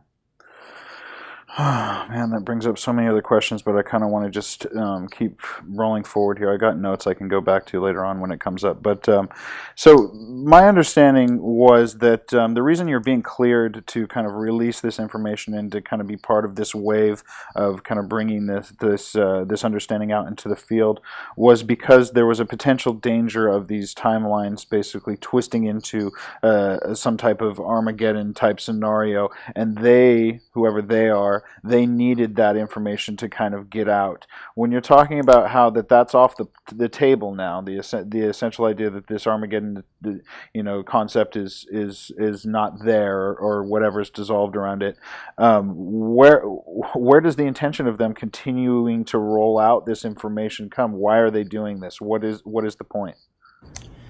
Basically, there's a couple ways to look at it. You could say that it's just like the time experience, to the degree where you see something you don't want and you try to change it, now you lead yourself to it. There are certain foundation levels that we must reach before we can fully understand what's happening and get into what we would say is a different system. Basically, without the infection, without the alterations, without the distortions, without everybody being asleep. It's akin to waking up a sleepwalker, to the degree where if everything stopped immediately, that might be the shock that causes everybody to lose control, you see? So it becomes counterintuitive, paradoxical, in a way prophetic, about how we must reach a level of awareness and frequency and variables, the amount of variables we can even process mentally, before we can comprehend what's even happened in order to catch up to the reality that we would be in already if these distortions weren't here. You see, it's like a paradox. Yeah, yeah. And we've been in that for a while, and somebody else put it, I might have been you in chat, that people have to come to terms and become aware of these things, and the people in certain secret societies or projects know this, but at the same sense, they know people can't handle the truth about their existence. And so it's this game of not beating around the bush, but trying to prepare people. And what you said before, they needed to see that negativity of what could be in order to learn how to change it. And that apparently is the nature of the other individuals, that they experienced it in order to come back and show us how to not do it. Interesting. So, with what's happening here on Earth and just everything that's tied around into our experience here on Earth, when you look at the universe and the cosmos in general as an alive being, and we're a part of this being's internal, mechanisms and biology, is there a possibility right now that the universe is looking at what's happening here on Earth as a virus, and in ways may start sending antibodies here to eliminate this virus? Like, is it that out of control? Say we were to believe that and hold to that, then we may see that. It's again like like we don't want an Armageddon.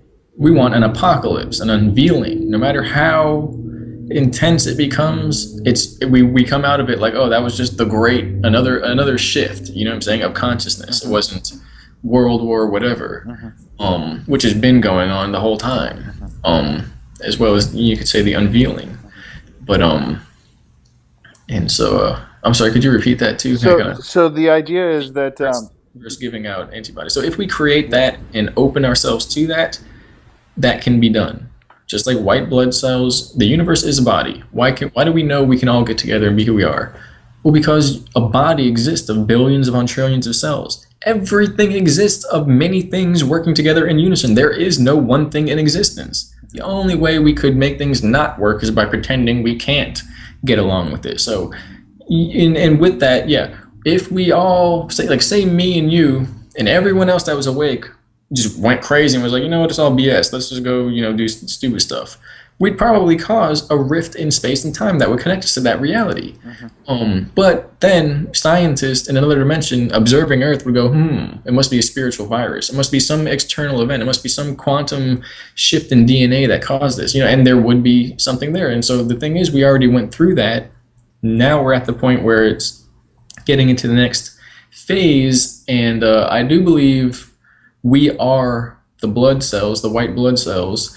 And yes, the universe, what to take from what you said, white blood cells might not come down and eat everybody, but if we continue to put out these energies, the universe at large gives responses. Absolutely. It's like we're in a little bubble of reality. Yep. Whenever the outside speaks to us, it speaks to everyone. It won't be like 5 people see it. In any world event, anything like that will rock everyone's existence, because we've been in a reality bubble caged off from the rest of the universe, the possibilities and the harmonies. If people know themselves, they'll know the universe, and they won't be surprised by what happens. And so more so on to kind of refine down into that question and your feedback there is, what I was asking more about is what's happening on Earth right now and this existence here causing a disharmony in the organic matrix of the universe in such a way that we are being viewed as, from the universe's perspective, as a virus, and that potentially the danger for this virus getting out of control and infecting more of its organic nature is great enough that it may start compressing that and compartmentalizing that in its own way to heal and rid itself of that virus. Apparently it's already been happening, and it's almost as if the universe will communicate just as much through us as well to us and to people. Absolutely. To the degree where people living in disharmony, their lives, it's like a tuning fork, or how Tesla would vibrate, wood or steel and get it to break apart, because he would time the vibrations right so that it would produce chaotic, unsafe for the structure, disharmony within the object, people are breaking themselves apart with their vibrations, and they're seeing the compression happening where time, possibilities, routines, they're compressing down tighter and tighter until people's minds are being squeezed with the necessity to experience something different and to create, to genuinely create. And so we're seeing that happen. And you could also say, well, this all it is a big event, what we could call a cosmic event that happens and happens regularly, and it changes everyone's minds, and they either expand or compress through that. And we might be heading for a universal expansion. That the first time in possibly history, everyone's going to expand regardless, because we're smart enough, even though we're perceivably dumb. We're smart enough now. Whereas other times in history, we knew about consciousness and nature, but we didn't have as much organization on a material level, on a mass scale with people, many people. And so imagine it's the same thing. It's just a different perspective. One guy sees this compression, the world crunching away, and somebody else sees the world expanding. And now, oh, finally, this world I was looking at and I was interacting with, and there's only like 5 people that talk like this and feel like this. Oh, now there's everyone, and it's to the horizon, and it went everywhere. So that would be the same event, like a flashlight turning around, but to the guy looking into the dark, it would look like, it was illuminated, where the guy looking at where it is now, it would perceivably be dark to him then. Gotcha. Yeah, definitely. And so humanity is kind of self-limiting through that. And then there is talk of quarantine, that we were either in quarantine for the past 60 years or something, or that we just got out of it, or that we just went onto it in another layer, and to the degree where people are finally being left alone to make the decision on their own. And I don't know how, like the universe itself, there could be other races and other beings that look at us and are going, oh wow, poor babies, like they don't get it. They're just too too caught up in their materialistic ways to realize they're not materials. Yeah. And in the same sense, the universe may have a huge consciousness comparatively that is maybe just like a person, but just free of distortions. And as well, what happens on Earth may be like a tuning fork or a radio receiver and transmitter, where it affects everything in the universe all throughout. Definitely. So, does humanity right now, as a collective, have the power to create a new timeline through co-creative thought that is not that is undetectable by the powers that be? Like, is there any chance that we could organically create a timeline that could not be perceived by tech right now and the people watching over things? Is there a chance that something that we could do as a united community could come out of left field potentially for the people that are watching over things? Yeah, and we were trained in this. We were brought through this. How to be unpredictable to an analytical AI system, how to tap into that, how to use intuition, how to think without thinking, all these things. And we already basically, because of the setup and the assistance, the timeline has been created. We're on it now because that's the only thing that would have led us here. And ultimately, those that basically are aware now have broken through the system basically. What is to come is when this happens and this personal change happens for everyone, and then everyone's mind being on that frequency of realness and awareness, minds can apparently create alterations in reality, and our planet could change at that point. The boundaries could shift and change, landforms can shift, and apparently it may even shift back to the way it was before, with different land masses there, simply because that was the last time we reached high awareness. And we're literally jumping dimensional planes of planets of Earth, like Terra, Tara, and Gaia, to the point where we're literally in a different overtone of the same place, but it's a different Earth. So to kind of feed that back to you right now and just kind of summarize again, the opportunity for people right now, as far as that are awakened, to create a new model for a revolutionary. The new model for a revolutionary is to refine their intuition and to really kind of refine their body as an instrument to relating to the outside world here. And so when you look at the possibility of being able to break this AI programming that crunches all the numbers and creates scenarios based off of real world information. What you've stated is that what they can't do is connect into that intuitional energy, and the idea of your higher self being attached to the intuition in there is that people can refine that connection with them, with their higher selves, refine that understanding of how to use intuition, to how to use the physical body sensations of navigating through a world. And within those teachings and within that experience comes the model for a new revolutionary to co-create a world that can kind of come out of left field, that cannot be predicted, that can be part of the natural kind of evolutionary process of us moving forward and doing our own individual work. Does that connect? Yeah, this again, that was very good. And again, there's more technical things like, yes, it can produce algorithms and linear information, behavioral patternings, binary consciousness, and then love. It cannot comprehend. It cannot comprehend human emotion. It cannot comprehend the higher self. The higher self is on a higher dimensional layer than all the material things and distortions that we are facing now. So by connecting to the higher self, the heart within the unified harmonized field of a being, a consciousness of a person, which is awareness versus just simple electrical signals and consciousness of the brain, doing that, it simultaneously is simultaneous with the breaking or the lifting of the veils, as well as connecting us and allowing us to operate on a level that is undetectable by all those previous distortion systems or control mechanisms or sentient entities within those veils, those distortion systems, the false light matrix. Gotcha. Okay, so moving on here, can you explain, or the question is, what kind of galactic cycles are we going through right now in this period of time for us here? They talked about this. A lot of it goes into myth, what we call myth.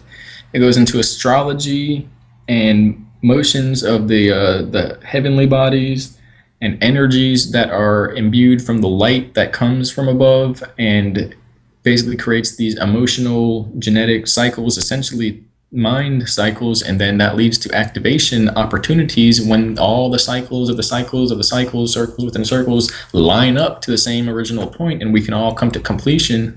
And we're apparently coming to a point like that. We're in it right now. We've been in it.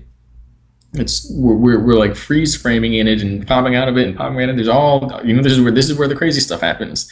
And as well, we're in a relatively low frequency level. Like, if we go, we're at a fraction of where we could be at, and so it's very expansive, and the possibility for experience goes far beyond anything we can comprehend at these levels. Yeah, I guess, I don't know too much to talk about that. I do tend to forget a lot of the myth, the ancient gnosis, the various forms of art in the secret society, and the shapes, and I get smacked over the head, not like literally, but literally, because everyone's supposed to know that. Everyone's supposed to know. But again, I'm respected in my own way, because I developed these awarenesses without basically having to be shown them. Although in 2010, with my awakening, I had to be shown a lot, because it was a lot of intense stuff to comprehend. Everyone has to come to their own conclusions. Nobody can be told these things. Yeah. We have to show the ability to comprehend that first, and then the rest of the information can come. And then it sticks with you too through that way.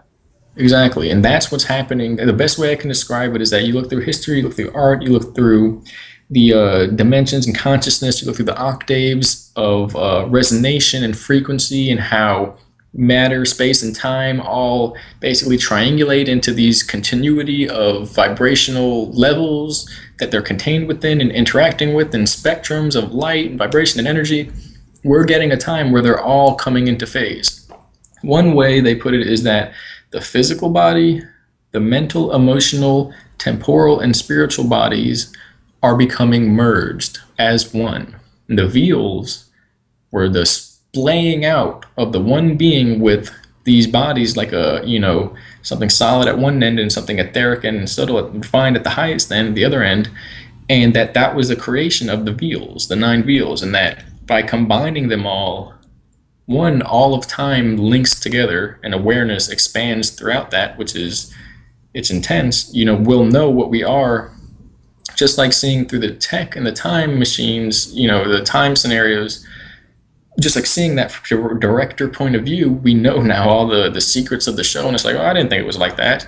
Well, the Beals, lifting them and combining the bodies together to awareness into one form, it's the same thing. We get the higher perspective where we know now what was guiding us, and if we allowed ourselves to be guided by external programming, then it's a certain level of awareness that results from this increase of awareness that is, it's not less than, but the different response happens when the whole life was lived in continuation of the self-awareness, and then that self-awareness, which is really a spirit, a higher dimensional, being bodiness from us, merges into our realm, life, reality, and body, and we go, oh, that's what I was doing. I thought I was doing that. That's what I was trying to do the whole time. Yeah, I knew it. I get it. I was here. You get you here. We live in this illusion, this imitation of reality, and then become, married with eternity. Maybe not married, but I can't think of the word. Then we see, oh, well, I'm kind of here. I'm kind of aware, like, the being we become there's a difference, a rift between the being that we see we were, you see? So that's all it basically is. Gotcha. Okay, so kind of with that in mind, I'm going to kind of move my focus to some different questioning here. Let's see. Okay, so this is an important one, and then we can kind of jump into the next area. Is it your opinion... Actually, let me rephrase this here. So for me, my understanding about the transition right now between disclosure and also the unveiling of a lot of information and ascension and everything tied in there, a big part of that is understanding our accountability and where we turned it over to these, powers that be. And within the movement, there is this sense of vengeance. There's this sense of justice that people want to, see trials and tribulations and see people, receive punishments and things like that. And from my perspective and what I've kind of worked into the movement is the idea that we must take accountability as the whole by forgiving these people. And through this forgiveness is where we really start to understand the core of our accountability and the core of where we turn over our consent. And without doing that, it just shifts the blame, and we don't take accountability for our co-creative nature, or that we are all one, existing in one. Do you have anything to kind of say on that topic? Yeah, and all these things came up because I also asked them, and I do like how you word things. To add to that, what I was saying before as well is that we focus on the true self, which is reality. What self would you want to focus on? Well, we're in a situation where we have these alter selves and egos and these, like distortion selves. And it's because we've been kind of in a generator here, pulling our energy around, making shadow selves and things like that, which is still all game. But then, we have soul shards spread out in dimensions and times. Well, they have to come back together. And so we focus on that. True is all it is, true self, which is the higher self, and then we become that because that's all it is anyway. And then the only difference is now we agree with what we've been. And so what I gotten a inspiration after that as you were speaking is that, well, the whole point is not that, oh, we are now, we don't like who we were. Oh, put it this way. So people don't do that, and they get to the eternal side and they're like, well, who is that? That can't be me. What was I thinking? It doesn't make sense. And that would be a rift. That would be a fracture in consciousness. That would be an alter ego. But in heaven now, if you want to call it that, in the other side of eternity. So that creates a big rift in the DNA and in consciousness and space-time. What would happen is not that, oh, okay, now something, big, whatever happens. No, we forget who we were.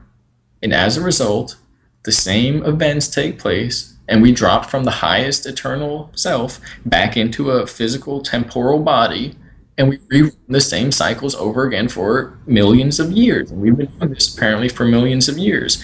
And so then, with it in mind that we've been doing it for millions of years, it's a creation cycle, everyone's eternal, then you get to the fact that we can look at it that way and take responsibility and transmute negativity, which basically means no blame or hate or vengeance, but also it doesn't mean to give up fierceness. It just means to, not waste or not have wasteful lower energies, which are essentially basically parasitical vampire consciousness that has been injected into our species.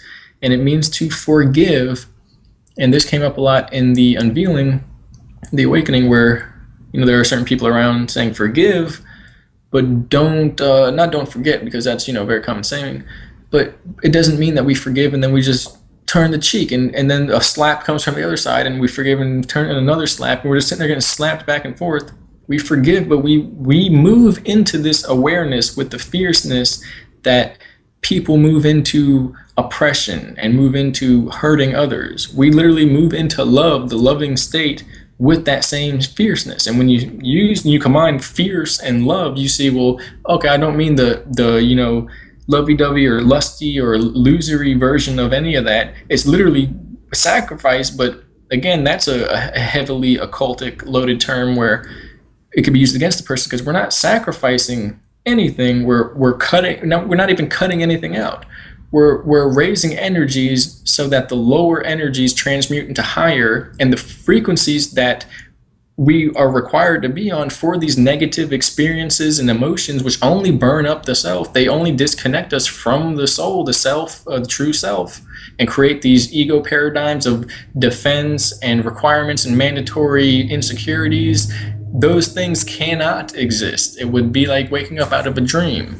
And in that, we're going to get opposition. We go into that opposition with basically a fierce holding to love and knowledge in that. And again, it kind of helps to go back. This is one thing that I've learned to do. Imagine that you're in eternity right now, and say something's happening, there's opposition.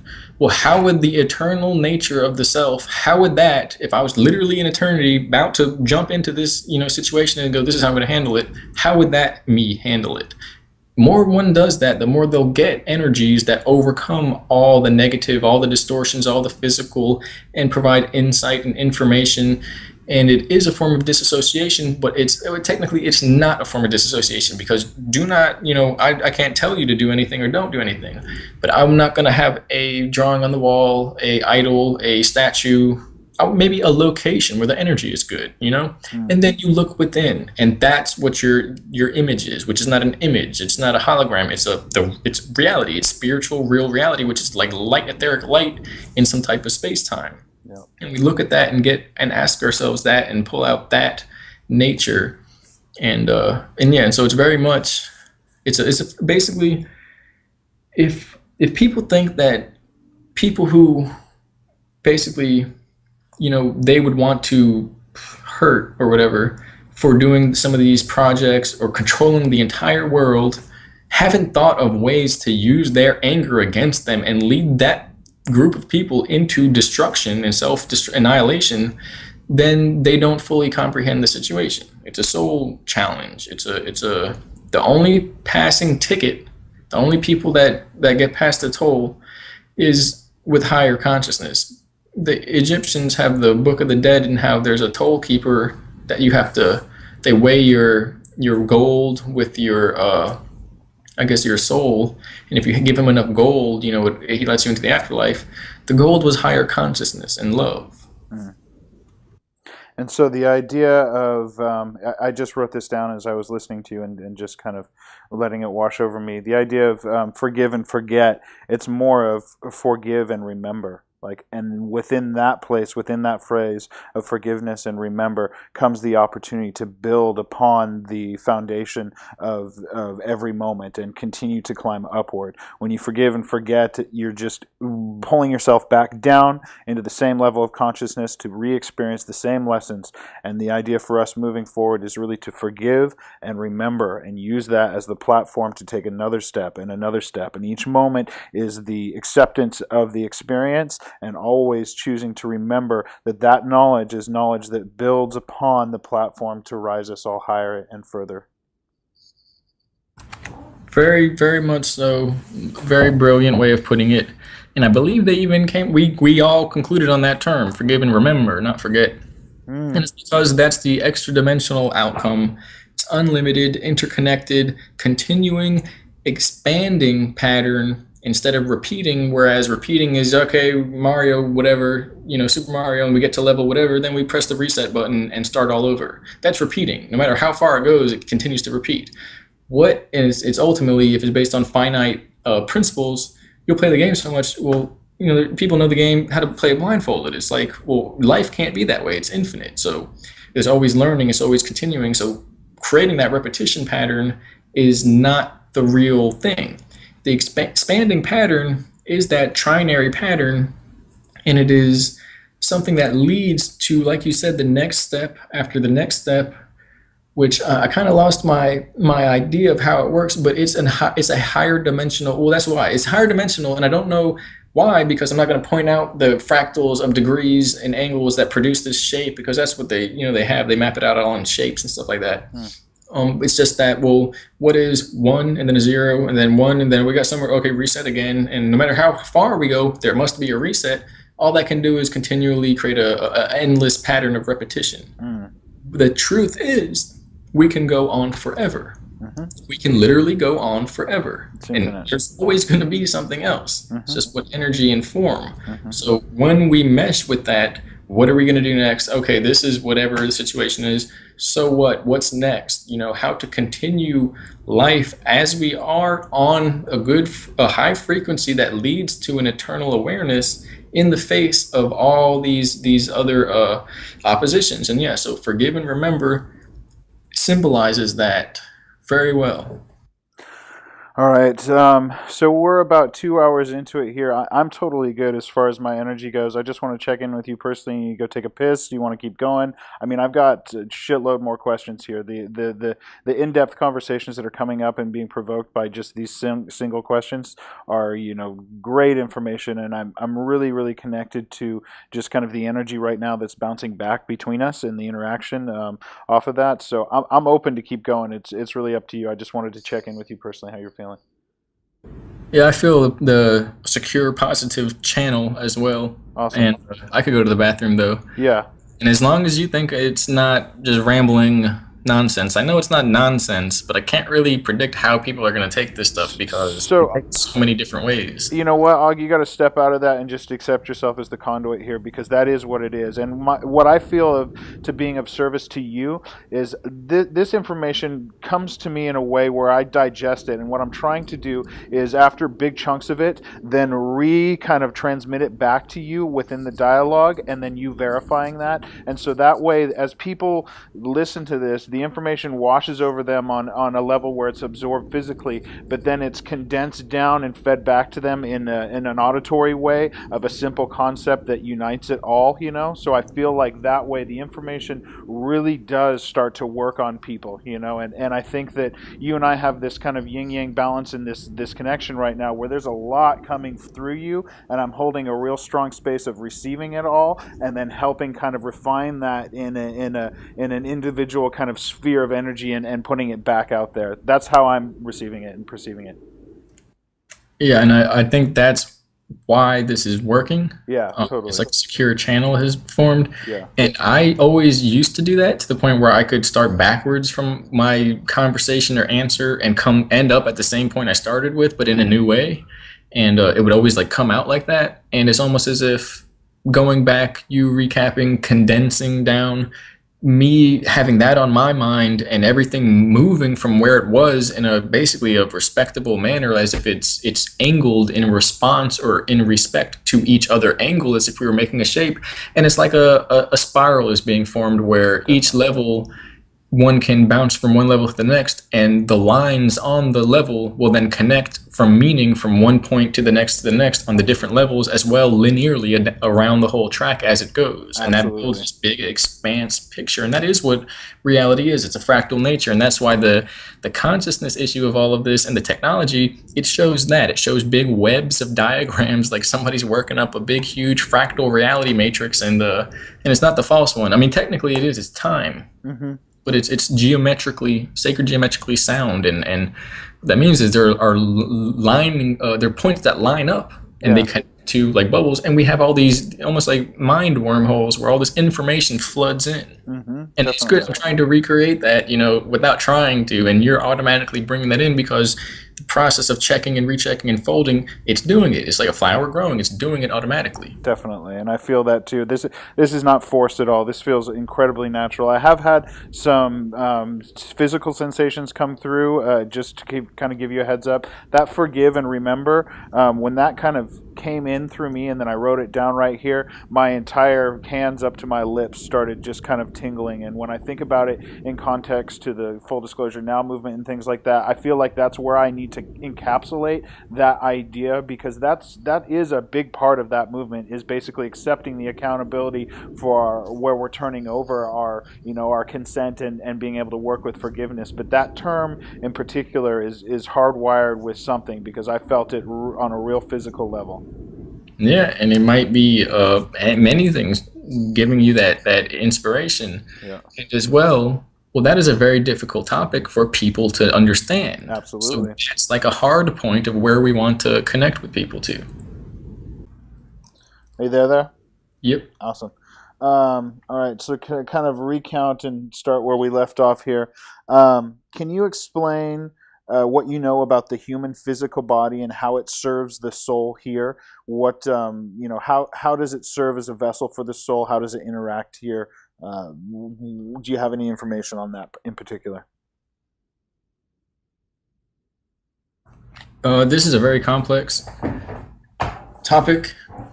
It's in a way, simple. We're like a receiver for higher dimensional information. I guess I could actually go into it. Hmm. It's all waves and patterns and interference patterns and coalescences of harmonies, which all add up, and we call it consciousness. From what I understand, the everything carbon based is most likely running off of DNA. The DNA itself contains sacred geometry patterns using elements, and basically it opens up wormholes, small interdimensional wormholes that connect to the source of time and space. And from some layer within that, there is an amount of etheric light or energy coming through that, and it is filtered into many different patterns and configurations through the physical brain and most likely the DNA. And through this, we get consciousness here in physical reality, when basically consciousness is everywhere, and as well it is sourced from a non-physical realm. And so it is not here in physical reality. It is coming here through life living beings, and then it connects to the animals. And okay, well, do they have a soul and consciousness? And yes, the same source energy is coming through, but the brain does not permit it to be self-identifying in that way a creator that we're allowed to be. Because even when people are doing this, well, they're dumber than the animals and this that. No, they're creating it for themselves. They're just dumb creators. If they create stuff that it causes them suffering.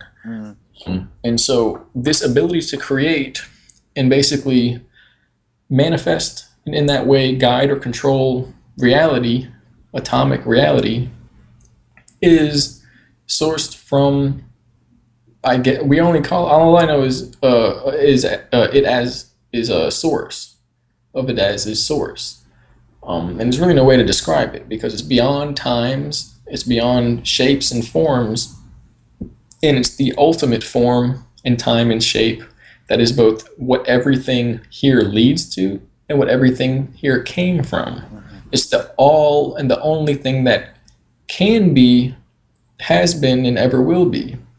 And so in that same sense, well, then we're in the higher dimensional reality right now. We're in source right now. We have filters over our abilities to perceive that the soul and then the spirit behind that is animating through and looking through like a looking glass. And from that, there are configurations, and it's the way our consciousness works, and then the way the ego is set up in the conscious mind and a personality is built from that. that is developed through a nature versus nurture filtration system of responses and encoded actions in the brain, and essentially how well our waveform, if you will, or the light comes through us and how well we allow it and permit it. The thing, the one, the being that is allowing it and making the changes, that is the being, that is us. The being experiencing it, having these changes made to them, suffering through it, that is the body that is temporary. It's still us, but it is an instrument we're using to refine our true nature, which is our ability to discern and guide and create and basically know the self. Mm. So just to kind of feed that back to you here, what I'm seeing is the human body is a vehicle for the soul to come through and do higher level work, or actually not even higher level work, to just do the existing work that's part of this natural, organic, symbiosis that we all exist in within the universe and within all of existence. And what comes across through this machine is the emotional impressions of this experience in a 3D world, and that information is then interpreted through a lens through onto the soul that's come into the world, has made soul agreements to do certain type of karmic work, to do to have certain type of actions, whether they're human based souls, whether they're star seeds. It's all relative in the way that it's just an experience. It's literally just a platform to have experience, to kind of refine the whole. And this is the relationship between the soul and the human body. Does that connect? Yes, and there's one discrepancy, which is that I was kind of told information, and the picture was kind of painted that the soul is the memory bank for our 3.5 dimensional experiences here in a brain and body, and that so it'll go from one brain and body and then maybe another, and it's all simultaneous. But since the brain matter material is not transferred, from life to life or person to person in existence, whether it's the same concept of like reincarnation, or whether it's simultaneous interdimensional existences, this reality is not necessarily merged with another timeline or reality where I made another decision. Okay, well, how do we get deja vu then of these other timelines? And so there's a soul that exists in the space that's between. It would be the extracellular matrix, if you will, of cell fluid or intracellular fluid, or a bone matrix of how those structures grow. And it's very helpful to look into biology and how the body functions, because it's just a bunch of situations like these and hierarchies. But they're all relevant in central holographic hierarchy. It's never top down. If it is, it's the brain and then some spirit, us controlling that. It's never like, oh, we're a cell bossing other cells around. No, everything is complete to its own level. And so they were basically painting the picture that the spirit is then beyond the soul. The emotional and mental information is remembered by the soul across timelines and existences.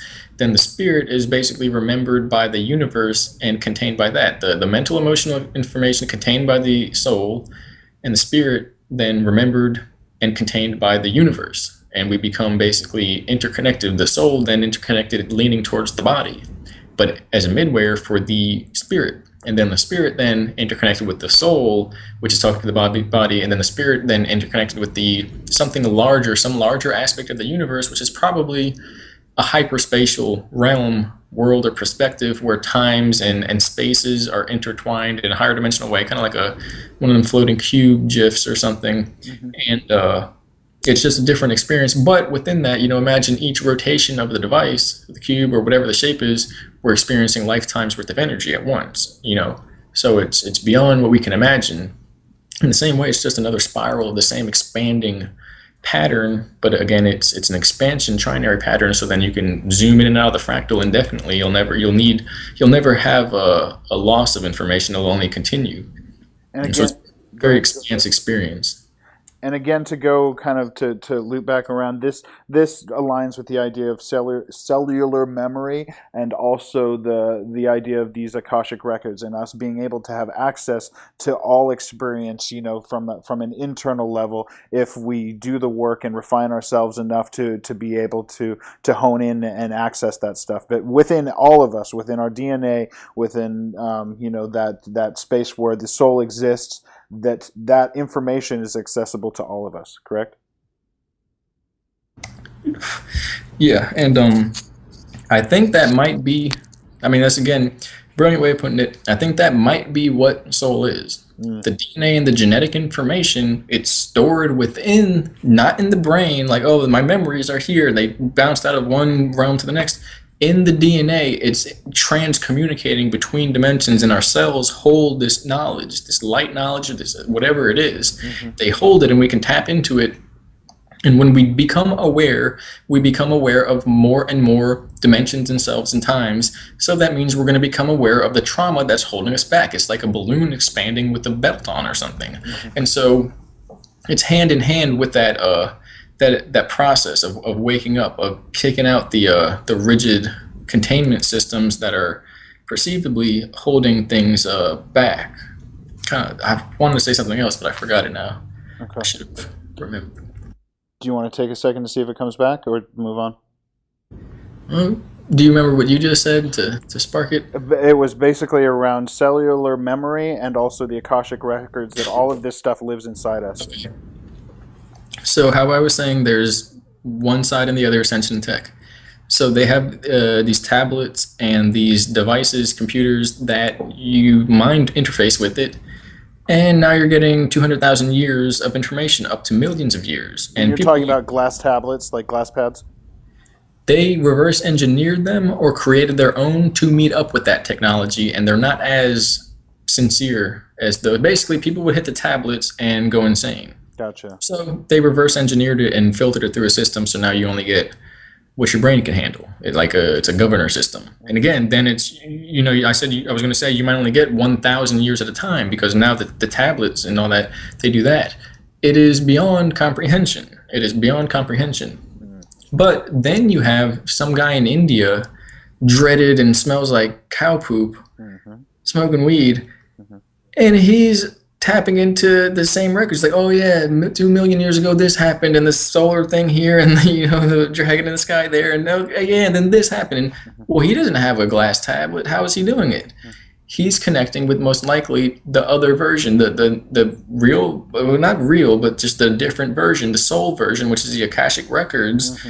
And you see how they both mimic. Is the Akashic mimicking the smart glass, or are these tablets and the smart glass, is that mimicking the Akasha? It's the same. Neither is mimicking one another. They're all heading towards that pinnacle of ultimate knowledge.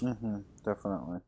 And so when you're talking about a sadhu, somebody in India, or whatever, an enlightened being able to tap into the Akashic records, essentially somebody in the SSP, or somebody that's accessing technology that's around the same thing, it's all going the same direction. Even though these are two vastly different things on the spectrum of life and energy, they're essentially unified in the way that they're going the same direction and producing the same outcome. Correct?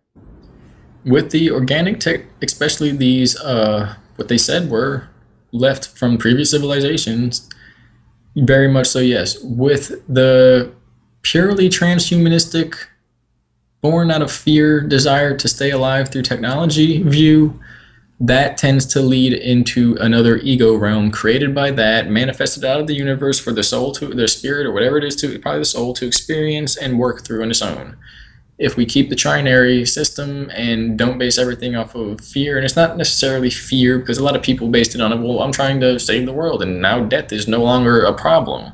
And out of that, create many problems that stop us from reaching the natural ascension, which yields eternity and no death. And so that's the main thing, that both reach towards eternity. One, with the tech, will create a shortcut to immortality, which then creates necessity of challenges in the form of catalysts, because it basically removes the natural problems that we have that push us to go within. You see, so it then created a delay now with the eventual reuniting of the material and etheric forms in eternity. And so then the ascension route, organic ascension, there is just pure discipline. There's many ways to describe it. It is as well filled with gnosis and the shapes and angles and the processes. There's many sacred processes that don't use technology. And it yields it basically without a delay. We would say it takes longer in the universe because this guy's over here, he just plugged into a machine and now he's eternal or immortal at that point. Okay, well now the heart trinary aspect has to be encoded in the binary aspect, and since it can't be, you have to superimpose that using your consciousness and then translocate yourself into the outside realm of the machine and burst through it because it became a trap system now, you see. Yeah. Then they're looking at the guy, the yogi, like it's going to take him 60 years and then he's still going to die anyway. Meanwhile, that yogi might live that life or a few others or whatever, however you want to call it. Maybe it's just that life and he dies and goes directly to the eternal. Yeah, it's all relative. Yeah, I definitely feel you. Okay, can you talk about what capabilities of the human body are starting to come online right now and what ways people can nurture and enhance these abilities? There's a lot talked about that. There's a lot of pollution with the waves going around. They were saying that, with the little conversion point, the waves become psychic waves basically, and everyone can see now because there's a big Wi-Fi Ethernet everywhere around of soul information around there, or more so just neuronal psychic information around the net or the plane net. And of course that brings up all these other timeline issues and whatnot, but people just have to be prepared. But what really is happening is they said that the internet is transferring information on a emotional, mental level now through people's monitors and laptops and computers. That people are both going to get more angry at people through these new introductions, as well. People are going to be able to connect with each other and really communicate with each other in a way that goes beyond any other points in history. And naturally, psychic abilities are increasing. The ability to comprehend these issues is going to increase. Basically, our IQ is going to increase. Everything else is as it has been, and it seems, and its physical bodies acting the same, but in an increased level of self-awareness and interacting similarly, but increased in more self-awareness. And we're going to see a point, which we may be beginning to see now, where the DNA is going to begin to rewrite itself to match the awareness, the incoming awareness of the humans on the planet. Because the whole thing, just like we're a big harmony of coalescences of vibrations and frequencies that merge all into this one shell outside of our body, and we go, oh, that's me, that's my awareness. The earth is like that as well. And so when more and more people come to that awareness, the overall vibration, the overall unified field will shift. And when we're apparently at the point where everything is increasing because of these things, because we hit a majority point. We passed critical point. And that's why everything is kind of like this big, masterful orchestra where it must be timed because, well, now that we're at critical point, well, that means the weight can go either way. We could ascend or we could push into a delusional state.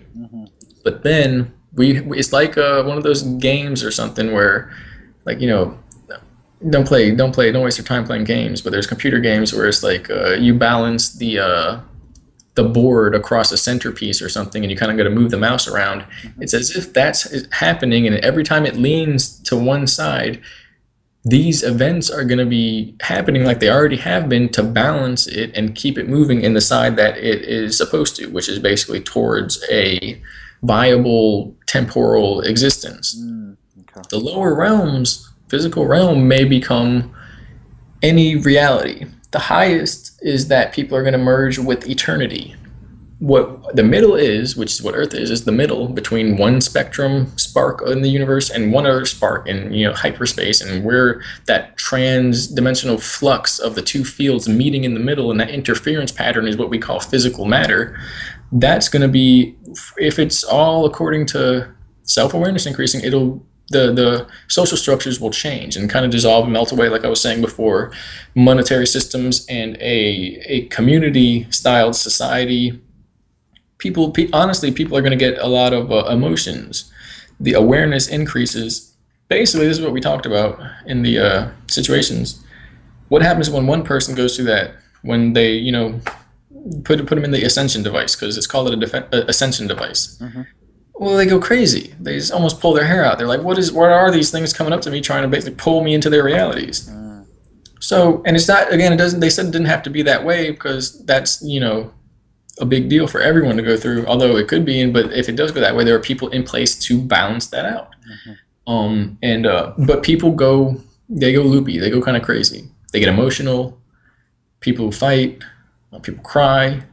So for those that are not watching the center of the self, as we're being bombarded with stuff trying to knock us off center, that's how they're going to feel. And it will be connected directly to this crumbling system. And you can imagine that's going to be the catalyst to allow these people to change.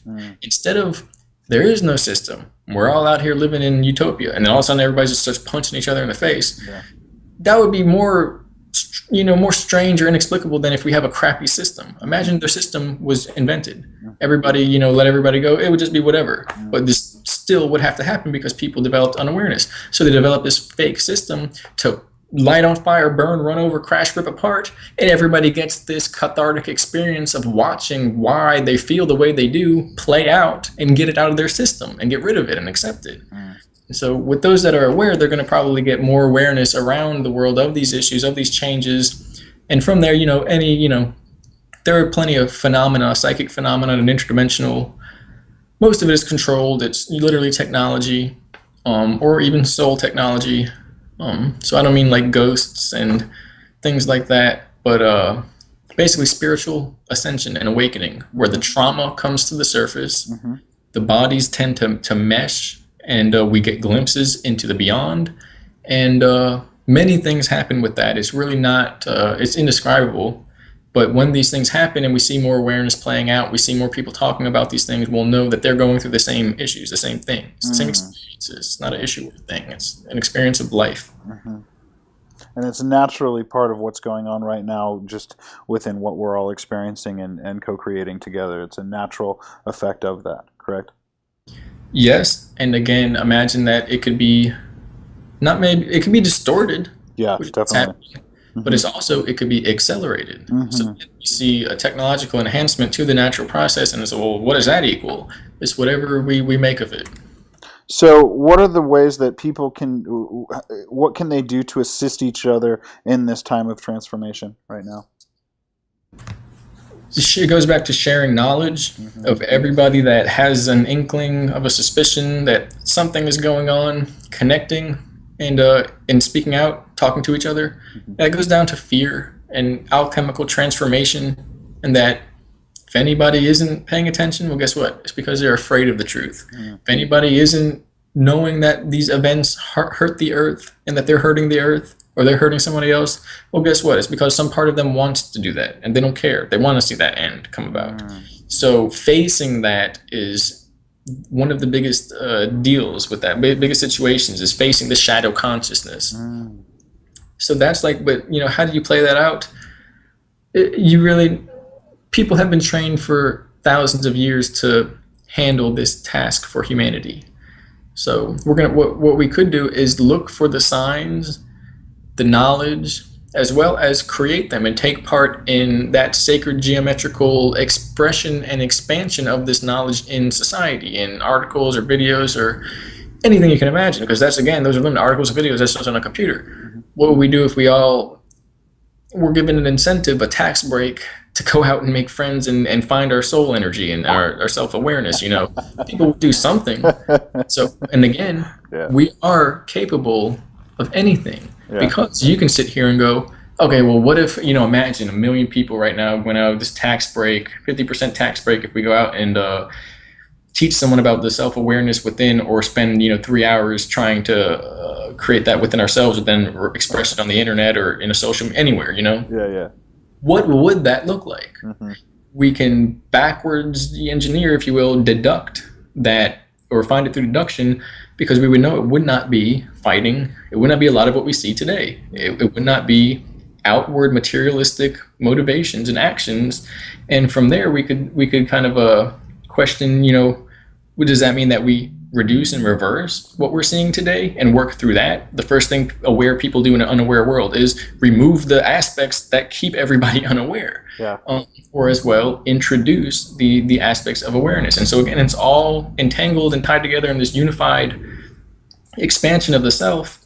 And there's many ways to answer that. It could be art. How do you express yourself? How do you do that? Ultimately, what it really does come down to, there's only one guy on YouTube talking about this right now, breaking through the veils and all that, is that we all have to know ourselves and find ourselves to know the universe, know how consciousness can become distorted, how it's refractory and reflective and interdimensionally so from a higher level, meaning the mirrors then are entire realms of materiality. It's not just a mirror that you turn around from. Mm-hmm. And through that, learn the keys to discernment of how we're going to be telling what is foreign in our environment, in our consciousness spectrum, and what is an aspect of ourselves. And I said that before. In reality, everything is the aspect of the self. But what is a simulation of the center, i.e., a mirror out in front of you pretending it's the real reality? And then what is actually the center, the real center of you? So everyone will find that and go through that in that process. And it will most likely be accelerated by events, by unveilings. And that's what I was told. I could see that happening. I could see it going on a little bit longer. But because I don't want to say there's going to be big events that are going to happen that help unveil this because, well, could that be something shocking, by intention of these individuals? Or maybe even, well, are people ready for that? Is that going to be too shocking alone? And they just give us the calm, gentle truth and people can't handle it. Mm-hmm. So I don't think that's going to happen where people can't handle it.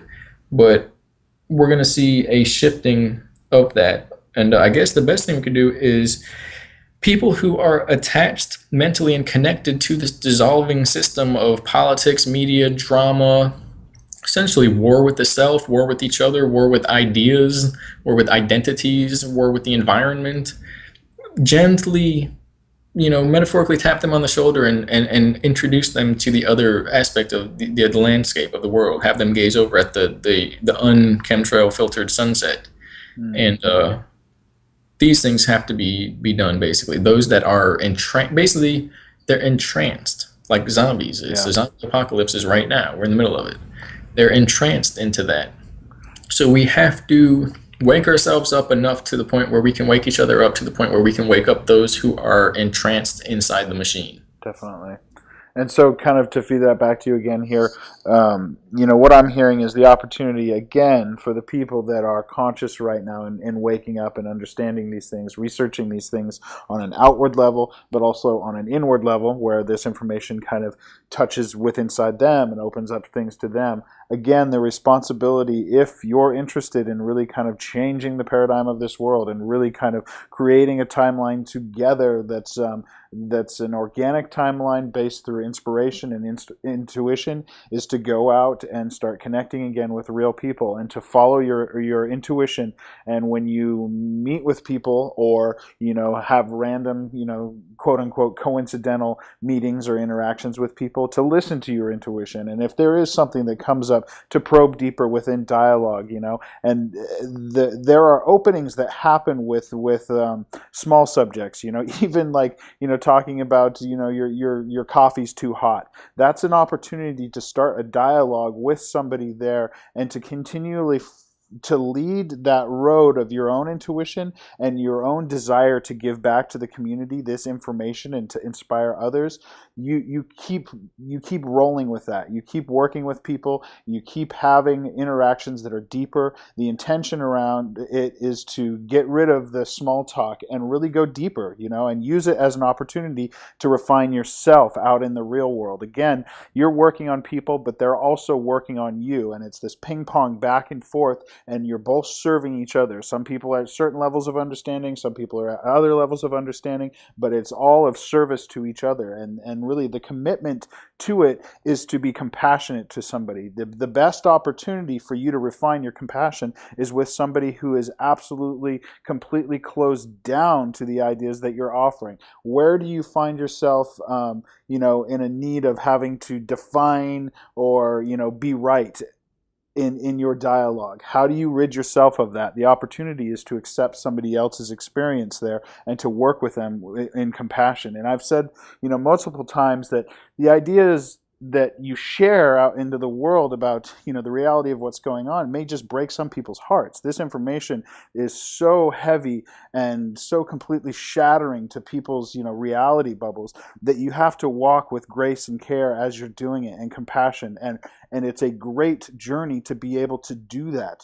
That's the path of the light warrior. That's the path of the peaceful warrior, to be able to refine yourself in that process, to refine those parts of compassion and unconditional love that is needed in this world right now to kind of really co-create a beautiful manifestation of that next life, that golden age, or whatever you want to call it.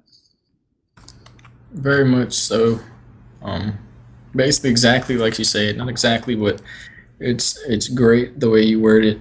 I kind of even take notes from you, taking notes, and it does come down to, as you're saying, a responsibility. That when all that comes out, what are we doing? Well, we're actively interacting with and taking responsibility for the world that everybody sits back and goes, oh, it's messed up, we'll do something later. Somebody will vote for somebody. That is actively taking responsibility for it. Totally. And it's basically going out with the idea of co-creation, inspiration, and intuition, using the higher self to follow intuition and higher awareness patterns of consciousness in the brain, to not give in to the lower binary emotional fight or flight responses from the lower brain functions. And ultimately, we have to use the higher brain and accelerate our awareness into higher consciousness and move beyond duality, which is the system we're in now. And then, or I guess the paper system, the false system, was all written down and constructed that doesn't ever exist, is the duality system of, controls and commands. And it's kind of like creating from lines and segments and linear patterning, binary patterning. It's kind of like creating a spiral of fractal awareness from that, of expansion and awareness. And of course, then the lower desires, the distractions, the shortcutting frequencies, resets, and imitations of the real through these false realities, they come out from that. And so we have to be aware of that and work with that.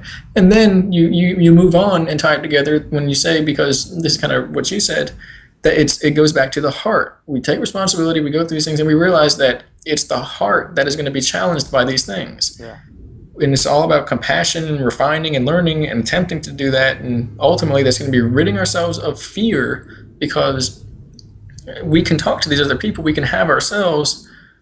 The only way somebody else could attempt, could distort us, is if we didn't truly believe in ourselves and have confidence in ourselves. And there was some point of fear where we're like, maybe it's, not the way it really is. We need to get rid of that. And if we did, we wouldn't have any problem communicating. Yeah. And be an enabler for higher consciousness, not lower consciousness.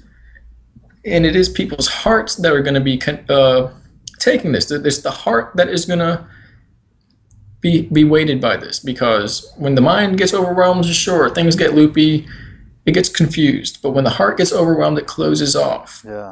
And the heart is basically the life force of our soul or our spirit level. Mm-hmm. And so I like everything that you just said. It's all within that. Right on. Very cool. So can we talk about, where does substances being put into the body affect this type of work? Especially particularly street drugs and pharmaceuticals is kind of what I'm getting to at this.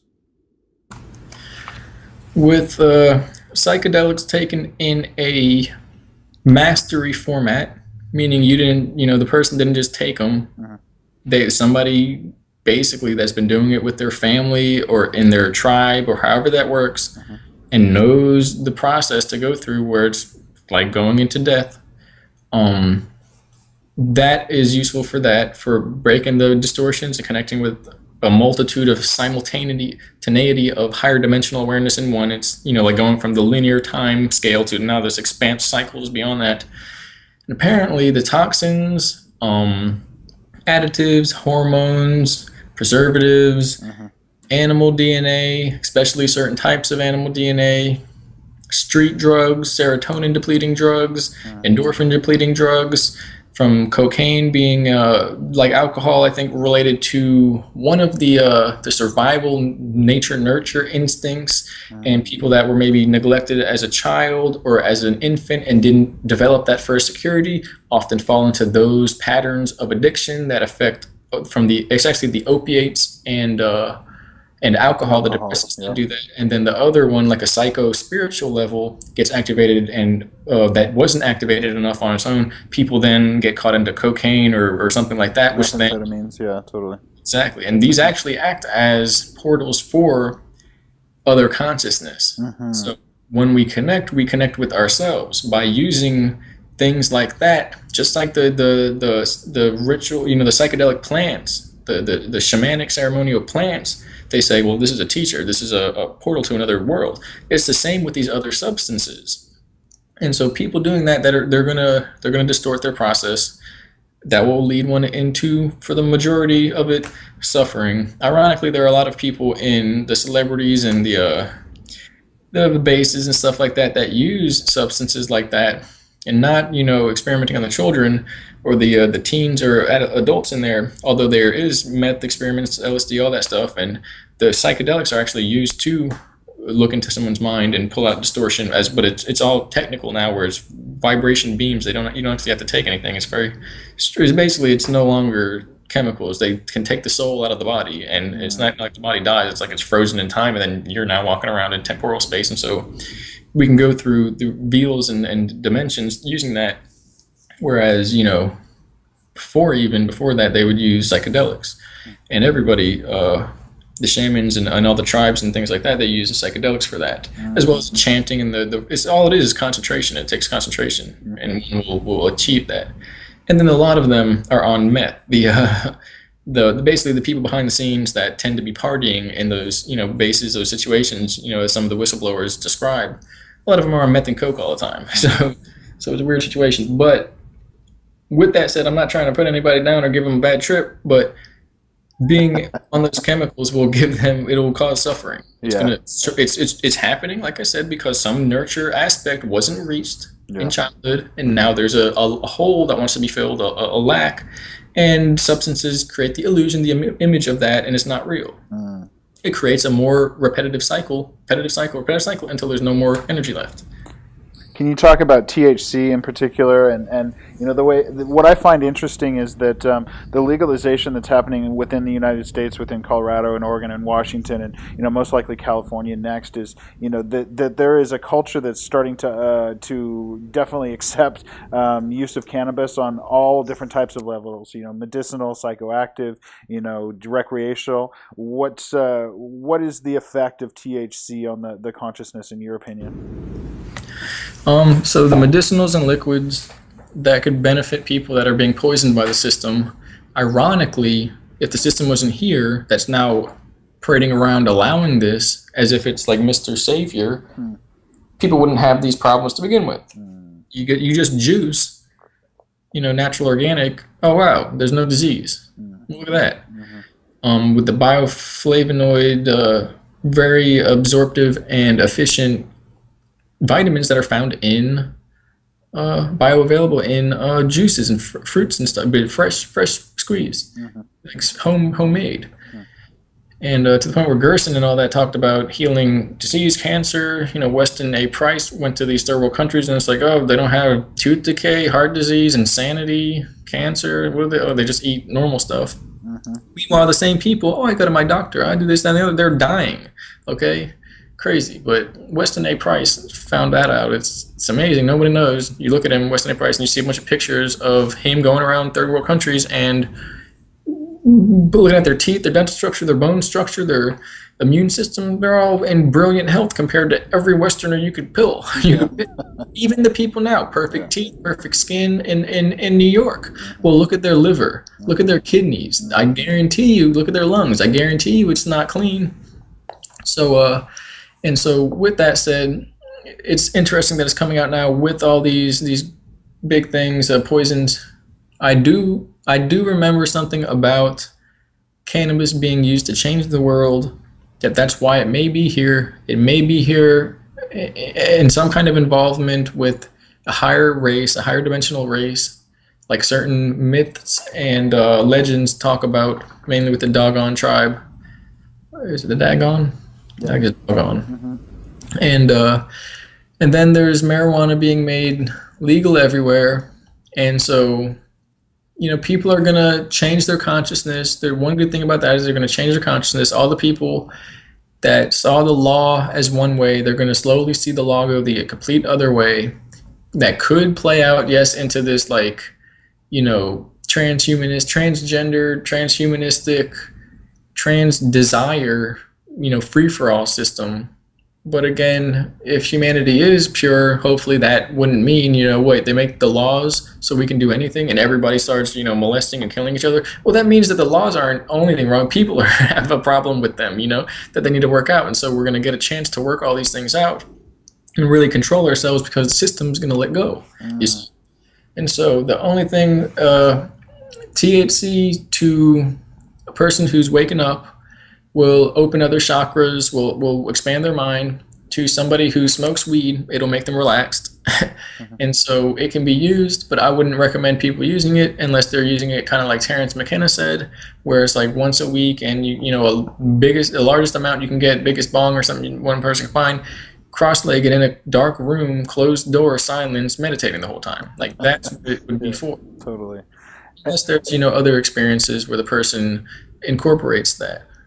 And so, on that level with THC and on that topic there, I've heard from multiple kind of insiders that have been part of Clean Slate technology that THC actually helped to break down some of that programming. Is that something that you know anything about? Yeah, I was going to get to that. The THC relaxes a person in these experiences and does break down programming to the point. Basically, when we get into the face of fear and we can make a joke and chuckle at it, it completely breaks the whole. It's literally like, I don't know, it takes the steam away from the bully or something. Mm. Okay. Like we reflect that into a wave form that's sentient and artificial, unaware, unself aware, non self aware, and attempting to coerce us using fear, and we laugh in its face. It doesn't know what to do. It just gets a big error sign. It doesn't know what to do. So, Mm. and that's borderline love. Hmm. And then there is something about the chemtrails and the GMO marijuana coming out now, and how that could be related to programming and kind of pulling people into that system. Although if a person is awake, it shouldn't matter anyway because the chemtrails are everywhere and these systems are everywhere, and so we're gonna be hit with it regardless. But they're getting everybody with that. Hmm. It could look like everybody's gonna be stoned and relaxed and apocalyptic events will play out and people will be relaxed enough to not freak out entirely because the system we see today will be so different that those who are most in tune with these vibrations, so to speak, will be, I guess they'll have access to what they need to balance and harmonize themselves. Mm. Will it add up to that? I don't know. What will happen to the older people that aren't, part of that generation? Are they going to get trapped in it? I don't know. I would say there would be another situation for them to find the truth in themselves. When you were talking right now, you mentioned laughter as a way to kind of break through and basically create an error within that system. And I'm going to go off topic here because I just it's leading this way, and I want to say this. You had mentioned before, I believe, in an interview around the Hollywood characters. They're particularly interested in comedians, and one thing that I've always gravitated to is that I've always looked at comedians as almost like shamans in a way, that they have this incredible power to take divisive topics that people don't want to talk about, things that are hidden in the shadows that have all of this energy because of that, and they bring them out into the light, and then they transmute them through humor. And to me, people like Bill Hicks or George Carlin or even Louis C.K. to an extent now these days, these people I've always viewed them as these shamans where they're doing a serious type of work on a layer of helping us unwind all of this garbage and to kind of take the power out of keeping these things hidden and to take the power out of just different types of social contexts that lock you into not talking about certain topics. And so does that tie into the reason why, they want these type of characters is because of that power? Does that align at all with any of your thinking? That's a possibility. Uh-huh. And as well, maybe they're manipulating and controlling things so that it leads to something positive. Uh-huh. Definitely. Um, but art always gives that expression. The expression can only always be interpreted a variety of ways, and it can be, instead of linear words, this is exactly what it means. This is, an art expression, a stand-up, a musical flow, a painting, and what does he really mean there? And it can be interpreted in a variety of ways, and therefore it is like hyper learning, it's hyper acceleration. You can cut through the rigidity of it, and ultimately it works when the comedian takes the darkness and makes it funny, and he basically sees the truth where there are lies, and then puts it in a way that's ironic. And what really is ironic and humor in that is when things kind of line up in a way that makes sense but don't make sense at the same time. Like we don't really know what's going on. That's basically how a fractal higher dimensional consciousness works, where we're in a situation that makes sense, but we can't see the overall picture unless it's expressed in a certain way that basically supersedes the preconceived notions that we attained to get to where we are physically, materially here. Definitely. So introducing that humor is basically introducing a higher perspective. Like, this isn't really happening. They're lying. This is why they're doing it, and look what they're doing over here. It's a big joke. Yeah, definitely. It's a way of exposing the truth. Yeah. Okay, so when we talked last time, you had talked about some work that you were doing prior to 2010. And what I kind of wanted to talk to you about was that work in particular. Can you talk about the work you were doing prior to 2010 on an internal level? The terms that you used, I think, were a guide to ascension or something to that extent. So I went through a lot of these other dimensional experiences when I was before age of 15. And then there's a lot of, they're monitoring and stuff like that. And when I was 18, I pretty much kind of gone my own way and forgot about a lot of things. But I always kept the spiritual nature. I was juicing, very active, and I almost dreamt of like becoming a yogi and just being like, all right, this is the world. I'm gonna go over here in this desert and just meditate. And they kind of informed me, that's not what the world needs. You can benefit the world better. And that happened, of course, in a variety of ways, because when somebody tries to tell you and you don't even know where it's coming from, most people just go, F off, I don't know you, whatever. You don't know me, when they know more than we can imagine. And so that led to a lot of situations where I was basically handled, which became like a nightmare situation. But as well, that gave me the fuel to push through from that darkest place, to push through what later was presented as the veils placed over reality. And these are like dimensional occlusion systems that it kind of basically trapped our consciousness for millions of years. And when we combine the bodies, we gain millions of years of experience in one. And we have to be prepared for that because it's everything we see. And so, yeah, I was getting handled from about 18 to 20 years old. Well, 23. And at 20, I reached my awakening. And I must have remembered all the trauma because that's all I talked about and said, and I talked to no one. I would just like put posts out on that, or I would tell people that are in like positions of power, like, this is going on, you need to effing pay attention to that. And I had forgot about all the travel experiences, the high technology, I thought it was just, like a mafia group. Mm-hmm. Which a lot of times you can describe it as that, but it's much more. And if there's a good aspect, aside from that out of control kind of looking group, well, then they can't definitely be looked at like a mafia. They're just there. Yeah.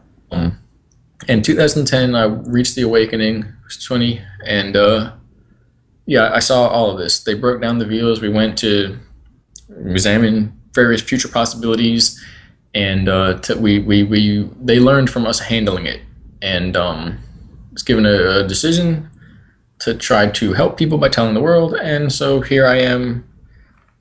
I would assume I'm helping by telling the world because I forever get this. I thought 14, 13, 12 years old, I thought everybody did this. They just didn't know how to talk about it because I would ask people, well, do you have dreams or what do you think about the soul and death and light and time and space and the limits and simulation beyond? And they would get a bit of it and then be like, well, I don't really know. So I'd be like, oh, well, you don't know how to describe that experience that I just had. And, in a few years, you'll learn how to describe it. Sooner or later, I realized no one had those experiences. No one does. And if they do, they don't remember them. That temporal realm in the mind. You can get people to experience it though. You can get them to tap into it and see these other dimensions were existing in simultaneously all at once. That's what happened. They showed me those other dimensions. They combined my bodies. There was an ascension device. There was extremely high technology. There was the veils over humanity. There was the realm gatekeepers that go along with each veil, the intrusion consciousness that kind of worked its way into the shell of our little organic universe here. And the work that led me up to that honestly took place when I was, I guess, 10, 11, 12 years old, where I began keeping a few journals that basically described everything that I'm trying to talk about now, which is as strange as it is. And honestly, it went far beyond that because there's stuff in there that I can't even comprehend and I'm getting out of my memory. But it was about duality and transcending it and basically the shape of the universe and the waveforms and duality and what it looks like and how a linear positive and negative side kind of be like a volume symbol where it starts small as a point, then expands into bars that get larger as it goes. And it can be seen, that could be basically, that's like a spiral looked at from another perspective. And a spiral from another perspective is basically like a semicircle, kind of like DNA from another perspective. So in reality, we're going through spirals of consciousness, like in a 360-degree view from a center point looking out. And when the right notes are hit, the right keys, we basically ascend to different circles, to different spirals in that spiral, and through that we get expansion of consciousness. We get from one level or loop to another, and there's just spirals within spirals. But I was breaking down consciousness and time and our perception of it with the linear mind, the analytical mind, to the transcendent emotional, and trying to basically build a pathway into the eternal, merging the linear. And sure enough, that's what the secret societies and the ancient Gnosis societies have been doing this entire time. So I guess it was leaking out of my memory. And in 2010, they put an active stop to that. Is the idea? Well, that was me learning and me figuring things out. What came to an end from what they told me was the underground projects, the underground bases. They said the research projects were ended then. And that some people that are experiencing it now are actually basically being brought through time, and it's happening in the past. It doesn't really make sense, but it's kind of how it is. Interesting. And so they said, yeah, the hands are off the controls. There were an elder group. Well, not an elder. There are elders, and then there's basically, those are the highest, and then there's basically the Illuminati and the royal the bloodlines. And so they said that their contract for humanity is up. With the ending of the Federal Reserve around that time, contract's up. And so they don't have right to interact with humanity anymore. But now there are other groups involved keeping this perpetuated until humanity is ready to basically ascend. You could say we're just gonna throw the system off. We're gonna have no need for money. We're gonna work, like Michael Tellinger says, for 3 hours a week, and with 5,000 people, you can make the same amount in 1 year that we would make in 31 years in a capitalist economy like we are now, working 40 hours a week. And at that point, okay, we have everything we want. Well, I guarantee you, once we do that, our spirits are going to begin to ascend. Our minds are going to expand in ways we can't imagine. We're going to know things. And so that's basically what we're apparently in the works for now. And the people that are in control are managing that aspect of it. And the true gang stalkers in the Illuminati is no longer performing that role, that their hands are off. But the generators are running because they will feed until we stop feeding them. So again, it's like this big spiral of a paradox of learning and what has to happen with what we can't do until that happens yet, and us making it happen and making it so by not forcing it, but by not pushing stuff around, but by pulling out the self-awareness from within us. And that they describe that that's the part of the project, but the process we're in, that we're in the waking up process now. So people like just to kind of go back on the underground base stuff here, people like Donald Marshall, that are actively talking about this stuff, past 2010. The idea that that this is time travel. That somewhere previous to 2010, they're jumping forward in time and grabbing celebrities, grabbing people, and bringing them into these bases to kind of do the same shit that they do, to kids and all of that. Kind of. A lot of people there might not be many people experiencing it now. Mm-hmm. I even met some people that I thought died as a child, young, and they're apparently not dead and okay. So Wow. I don't know, Interesting. but like it's just a process they're putting everyone through. Mm. Again, it's a lot to handle. Yeah. And but apparently the celebrities that are involved are basically not who we think they are. I have recollections of basically part of the program with the travel, the temporal manipulation, temporal relocation, or translocation. It involved a lot of people. A lot of these people became familiar faces. They are a lot of celebrities we know today in the world that were basically initiated into this from another timeline, and now they're here basically experiencing life with humanity. Mm. It could be because those that give negative vibrations are from the negative timeline, and they're trying to bring that reality about. And then the Interesting. others that are coming through as star children or crystal children or empaths or whatever you want to call it Mm-hmm. are from a organic ascension timeline, and they're coming through like waves of reality undulating backwards through time in higher dimension, Mm. because time could flow both forwards and backwards depending on your perspective, your phase shift. Mm-hmm. And the same thing is happening, but a lot of them I recognize from another society, from another timeline. Mm. Interesting. And you think that they're trying to come over here with the intentions to escape that timeline or the intentions to change this timeline? I think it became, I think it became both. Mm. That instead of escape that or change this one to make it equal that, it's now F that. We're gonna make an entirely new timeline the universe has never seen before, and it's gonna be harmonized with the universe. Mm-hmm. Interesting. And there was talk of other beings, and then there were other beings present, but I didn't get enough. That doesn't make sense because I didn't, how would you tell if it's a simulator or if it's a real being? Mm-hmm. And if you just went through a simulator training that basically was like, any experience could be, created through that. And then these beings come out and it's like, oh, these are, whatever. How do you know if it's not a trick? But there were other beings and they have their own existence and their own everything. And the Illuminati did say that they were in contract with with those beings, not the Watchers, but the ones who are actually in charge. I did speak to some of these beings, and these are the reptilian people are actually they're the safest ones out of all of these demigod gatekeeper beings that are standing in our way.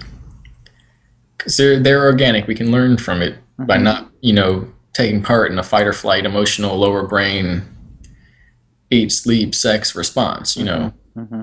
So we can learn from that. We also learn from the other things, but then we learn in a more refined area. Well, now not just, oh, these lower vibrations, that's not me, this is me, down to, oh, this entire simulated reality is unreal because of these inherent missing qualities of space and time and the elements of construction or of existence of nature, and this is the way out, Each level teaches us more and more about reality until it's just like we see eternity. Maybe we become eternal. Mm. But those beings, at least the one I mentioned, or the one I was, mentioned and the one I was with, they claimed, just like the Illuminati, that the hands are off. It's up to people to decide now. No one's oppressing anyone at this point. Mm-hmm. All right, so I'm going to kind of jump to a section of questions here that I had set aside that a friend that I work with had asked me to ask you here. A very clear message was given to me that, quote unquote, the will of any ET-based organization had no jurisdiction on Earth. That ayahuasca, in particular, was part of a collective spiritual consciousness that was here to guide the Earth, and that any ET interference was only in power because of, on some level, the Earth-based human collective at some point had allowed or consented to their interference. Does any of that ring true for you? That was all discussed, yes.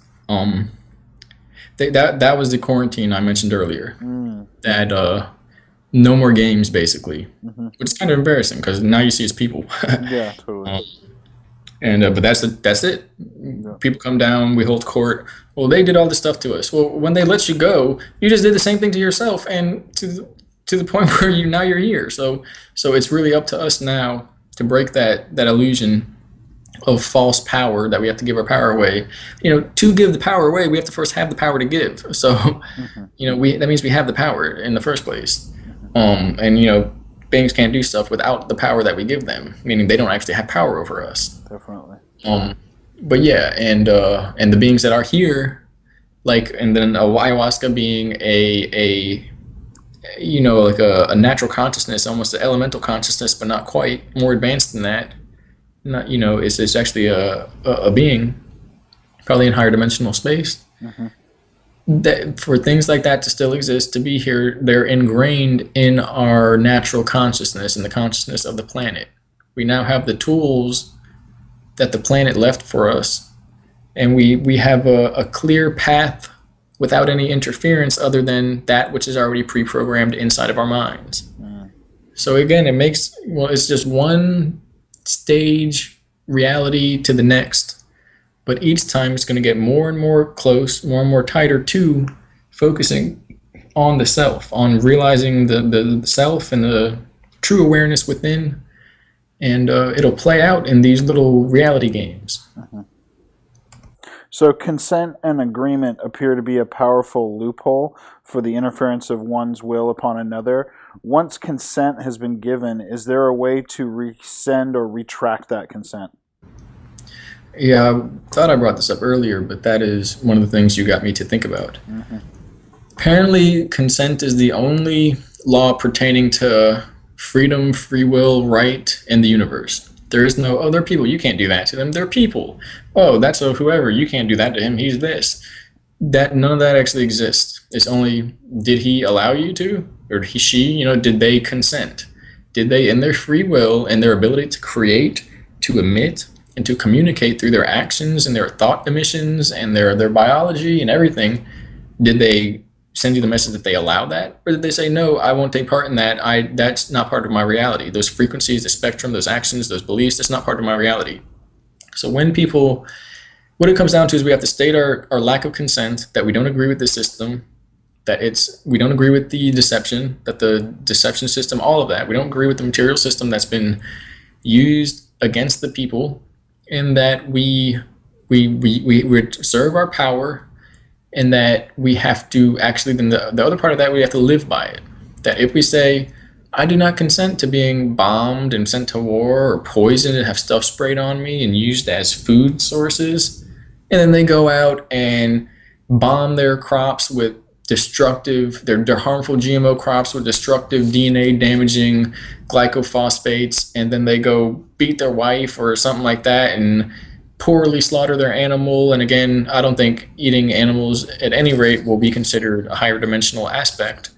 At that point, they're basically saying, I don't want you to do all these things, but since I do it, I really have no right to say yes or no. That's what that means in higher dimensional sense and to other beings in the universe. So we have to state our lack of consent and then realize what we're doing and what actions, what our beliefs, what messages they're sending in relation to that consent and what we want done to us, and we have to see that it's a reflection. What we do to others and what we put out in the universe is allowed to be given back to us. So it's amazing that we can then refine ourselves, and what will beam back to us is literally that refinement, that increasing self-awareness and freedom. And consent does seem to be a big deal. They say that the only way it all happened is that at one point or another they got somebody's consent.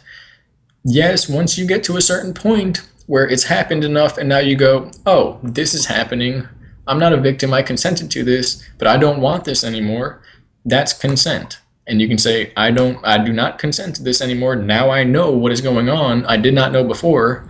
And that's part of what we probably would have to say, is that we didn't know what you were doing before. You deceived us. We do not consent to that deceptive the situation, the systems you presented before.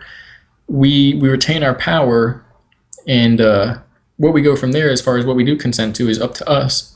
But we have to state that and then live by it. That is apparently a freeing process. The strange thing is it might be like pulling teeth to get people to do that. It literally might be. We might see these dramas play out just telling people to take responsibility for living a good, happy life. Definitely. In harmony. Happiness is harmony. Goodness is harmony. That's all it means.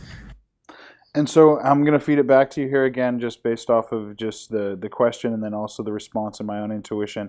The idea of consent is that is the kind of hinging piece to, manipulation and giving consent, and it's your own power, it's your own accountability. When you get to a place of turning your consent over, whether it's to a religion, whether it's to a government, whether it's to McDonald's, whatever it is, you're turning over your accountability in that moment to that. And so essentially you're giving consent.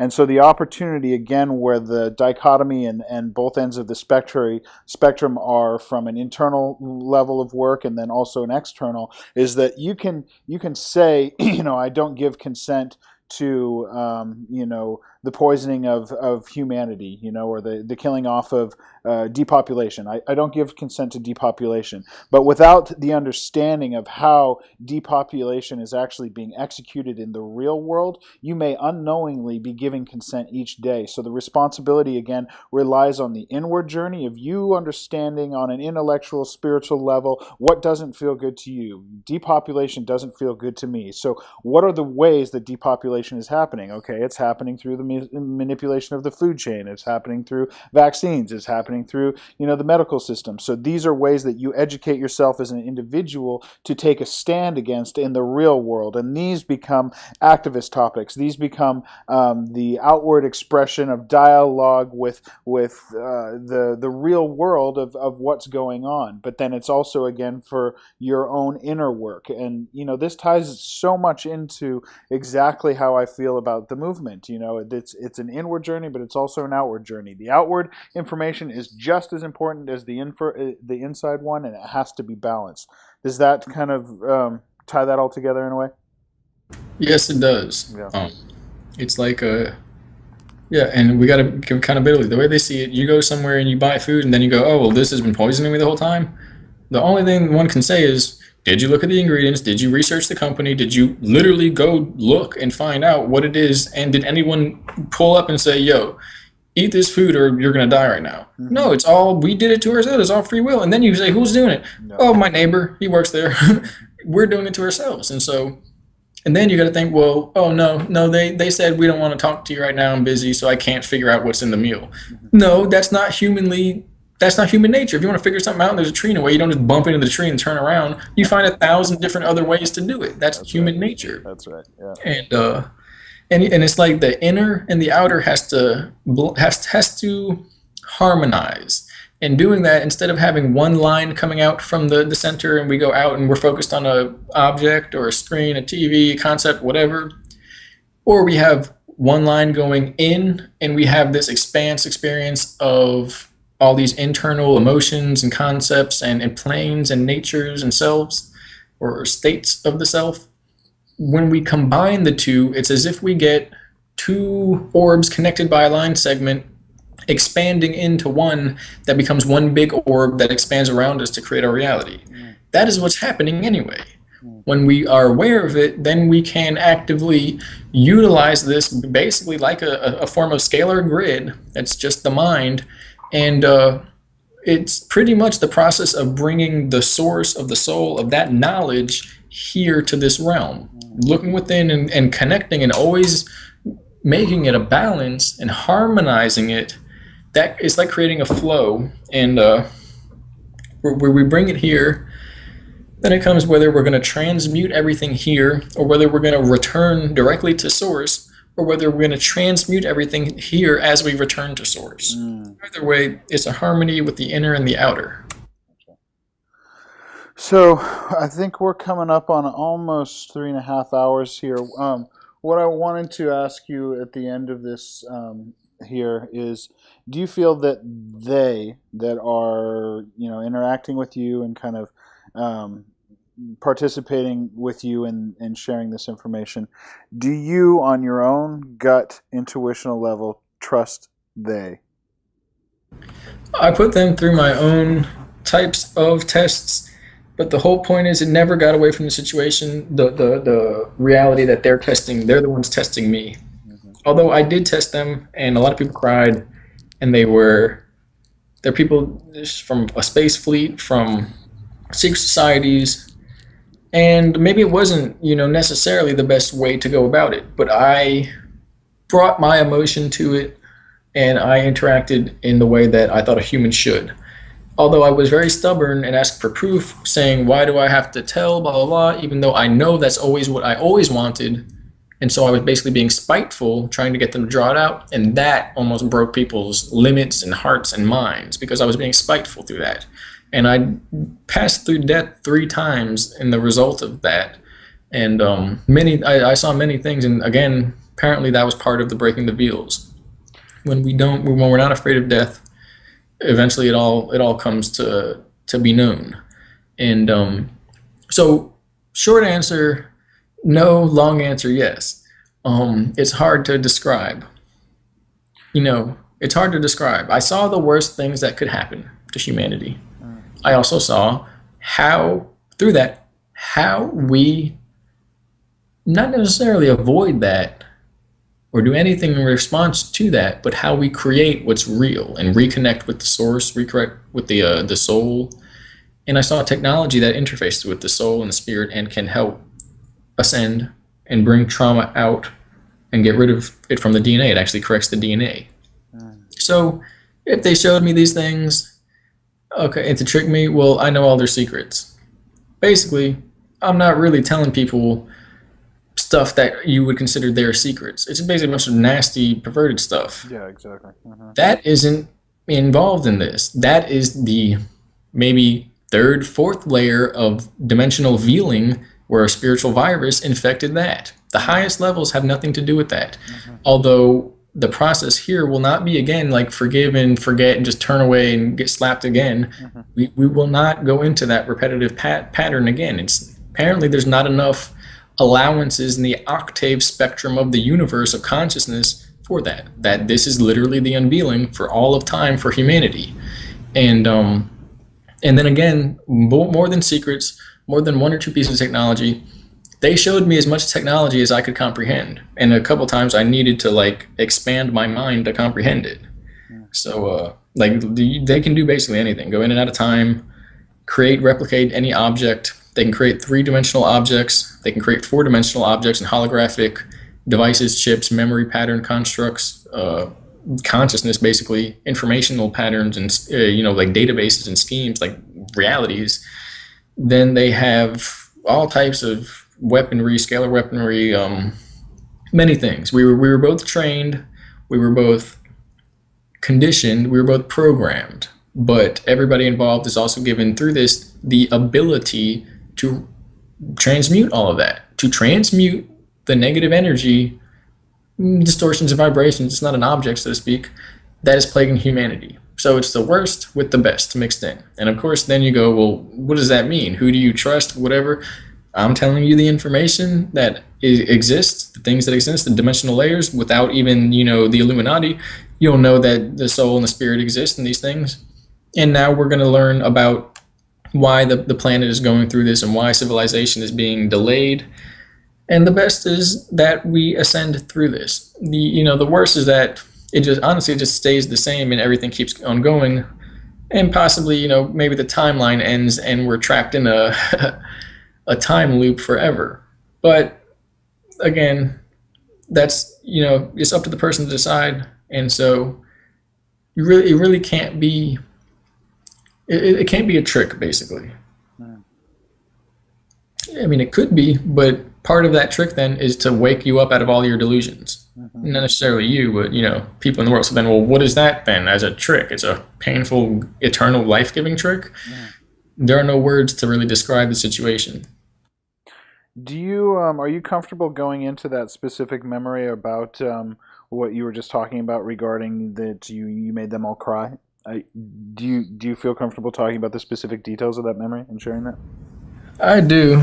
It's very complex. For instance, the technology they have, you know, they can brief on conversations like this and tell me whether to talk about everybody crying or not 6 years ago before it happens. So yeah, I can. It's not very complicated. Mm. I was being very spiteful to the point where they appear to be the people who are harming us the most, when in reality, we're basically being shown things that are automatically harmful because humanity in itself is in such a low state of consciousness and awareness that it's shocking. It shocks the skin off of us. And so for years, and then I was managed, handled, and controlled. And then because of the specific outcomes, if a person goes into fight or flight fear, or even fakes it like I was, then they get handled by the groups, the corporations, the segment of the in the lower the secret control systems, because the Illuminati is beyond all of that. Although it kind of is that, but it's beyond it. And then you see how nasty it can get, as far as like military control groups and abductions and kidnappings and things like that. And so I blame them for that. Although if I go back and look, they didn't really have anything to do with that. They were just there to watch. And then the parts of them that did have to do with that, in the end, I was given the opportunity to state whether I wanted them to have that power over me or not. And I said no, and so then they no longer have that power. And I live by it. And if I don't, it basically comes back. Mm. Um, and so, but basically, it's like that's what I'm saying. Either they were putting on an A grade performance, trying to convince me that this is for the salvation of humanity, the salvation of human souls, that we've been here for millions of years, and then I'm put in a wormhole and I see all millions of years, and it takes like half an hour to come to terms with the situation. And we're in a device the whole time that's set up by generators, and the streets are blocked off in my town by police closing off the roads in the 400, 500, 600 yard vicinity, and then ion shields are put up by these plasma generating devices to the point where we disappear in that field, and then we're sucked through a wormhole and we're in another location on the planet, and there's hundreds of people that are popping past the ion shield now, walking out of nowhere, and there's teams of hundreds of people. There are people in craft that have been in the craft. For instance, it was stuff like, and I was going again, like, okay, well, how do I know you're telling the truth? Why don't I just fight you? I'm just going to beat you all up right now, and literally fighting everybody. And then, soldiers come out, all types. I fought all types. That was my thing. And then we're all bloodied up and stuff like that. And of course, there's just a little healing ray or an injection or whatever you need, and all the wounds heal instantly. Mm. And I'm going through it more than a human can go through it. So I'm using my hate in a way, my spite, to wear them down, Yeah. having to handle me. And eventually they're literally like crying, like, stop doing this. Like, we're telling the truth. This is gonna help, and it's not even like transhumanist or this, that. It's just the truth. Tell people the truth. We're not faking this stuff. Mm. About basically these errors, these mess ups. Oh, we Yeah. made it to eternity. Whoops! Some of our tech evolved as well, and now it's going to try and keep everybody in material reality Mm. and build false realities around them, and that became the soul trap. And so they're exposing these things to me. Either they're setting up so that people believe that we're souls and we're really spirits beyond that, and we incarnate, and maybe once, But what happens is that we get our memory flashed and this, that, and the other, or either that or they showed me and they took me on a craft to view the process on the moon where Nazis writing out in a device that's not operated by normal stuff Hmm. souls as they come into the moon, and it's a big facility. And then there's a place, another dimension or something, where there's another race and there's other humanoid races and there are beings from the future, apparently Lyrians or something, and they're related to the or so one of them is related to the dolphin consciousness, and they're literally like spiritually awakened humans. Their craft basically float is like a solid ship, like a metal Twinkie, and it looks like it does the worm across space time to you, like a dolphin flipping and spinning in the air, like a flipper or Hmm. something. Hmm. And it's a big metal ship that's swimming on gravitation waves and is rippling in space time like a sheet flapping in the wind, and that's Wow. how it flies. And so I'm seeing all these things, reptilian races, then through the Beatles, where it's like, yeah, this is the worst. We're tricking you. This is the worst that could happen. Now Mm-hmm. fight your way out of it. And so now I know how to get out of certain situations. So Mm-hmm. that's kind of going on what you asked me before. But I wore them down by pretending, and I wasn't pretending, but I didn't have the confidence to believe that they would do all of this for me, for somebody like me, some guy. Mm. And I'm telling you, the end of it. And here's the thing: it lasted, and then at the end of it, we go home, and it's only about 5 minutes. We were gone, but we were gone for about 3 days. Mm. And then on the times where we went through wormholes, it lasted many years. Mm-hmm. So very, very strange, very powerful. And again, all the control systems. You type in the Illuminati, and you get all these commissions and institutions and establishments and think tanks and corporations and control systems. Okay, they were all there. They all were there. Mm. And so again, well, how do you time didn't fit into that time? We're in an accelerated a field, a gravitation field, if you will, and we experience many, many, many days in these. I don't know if they're simulators or if it's another dimension or if it's a place on the earth where they have these generators set up, and it's like you go in and it's time lasts, whatever you want it to be.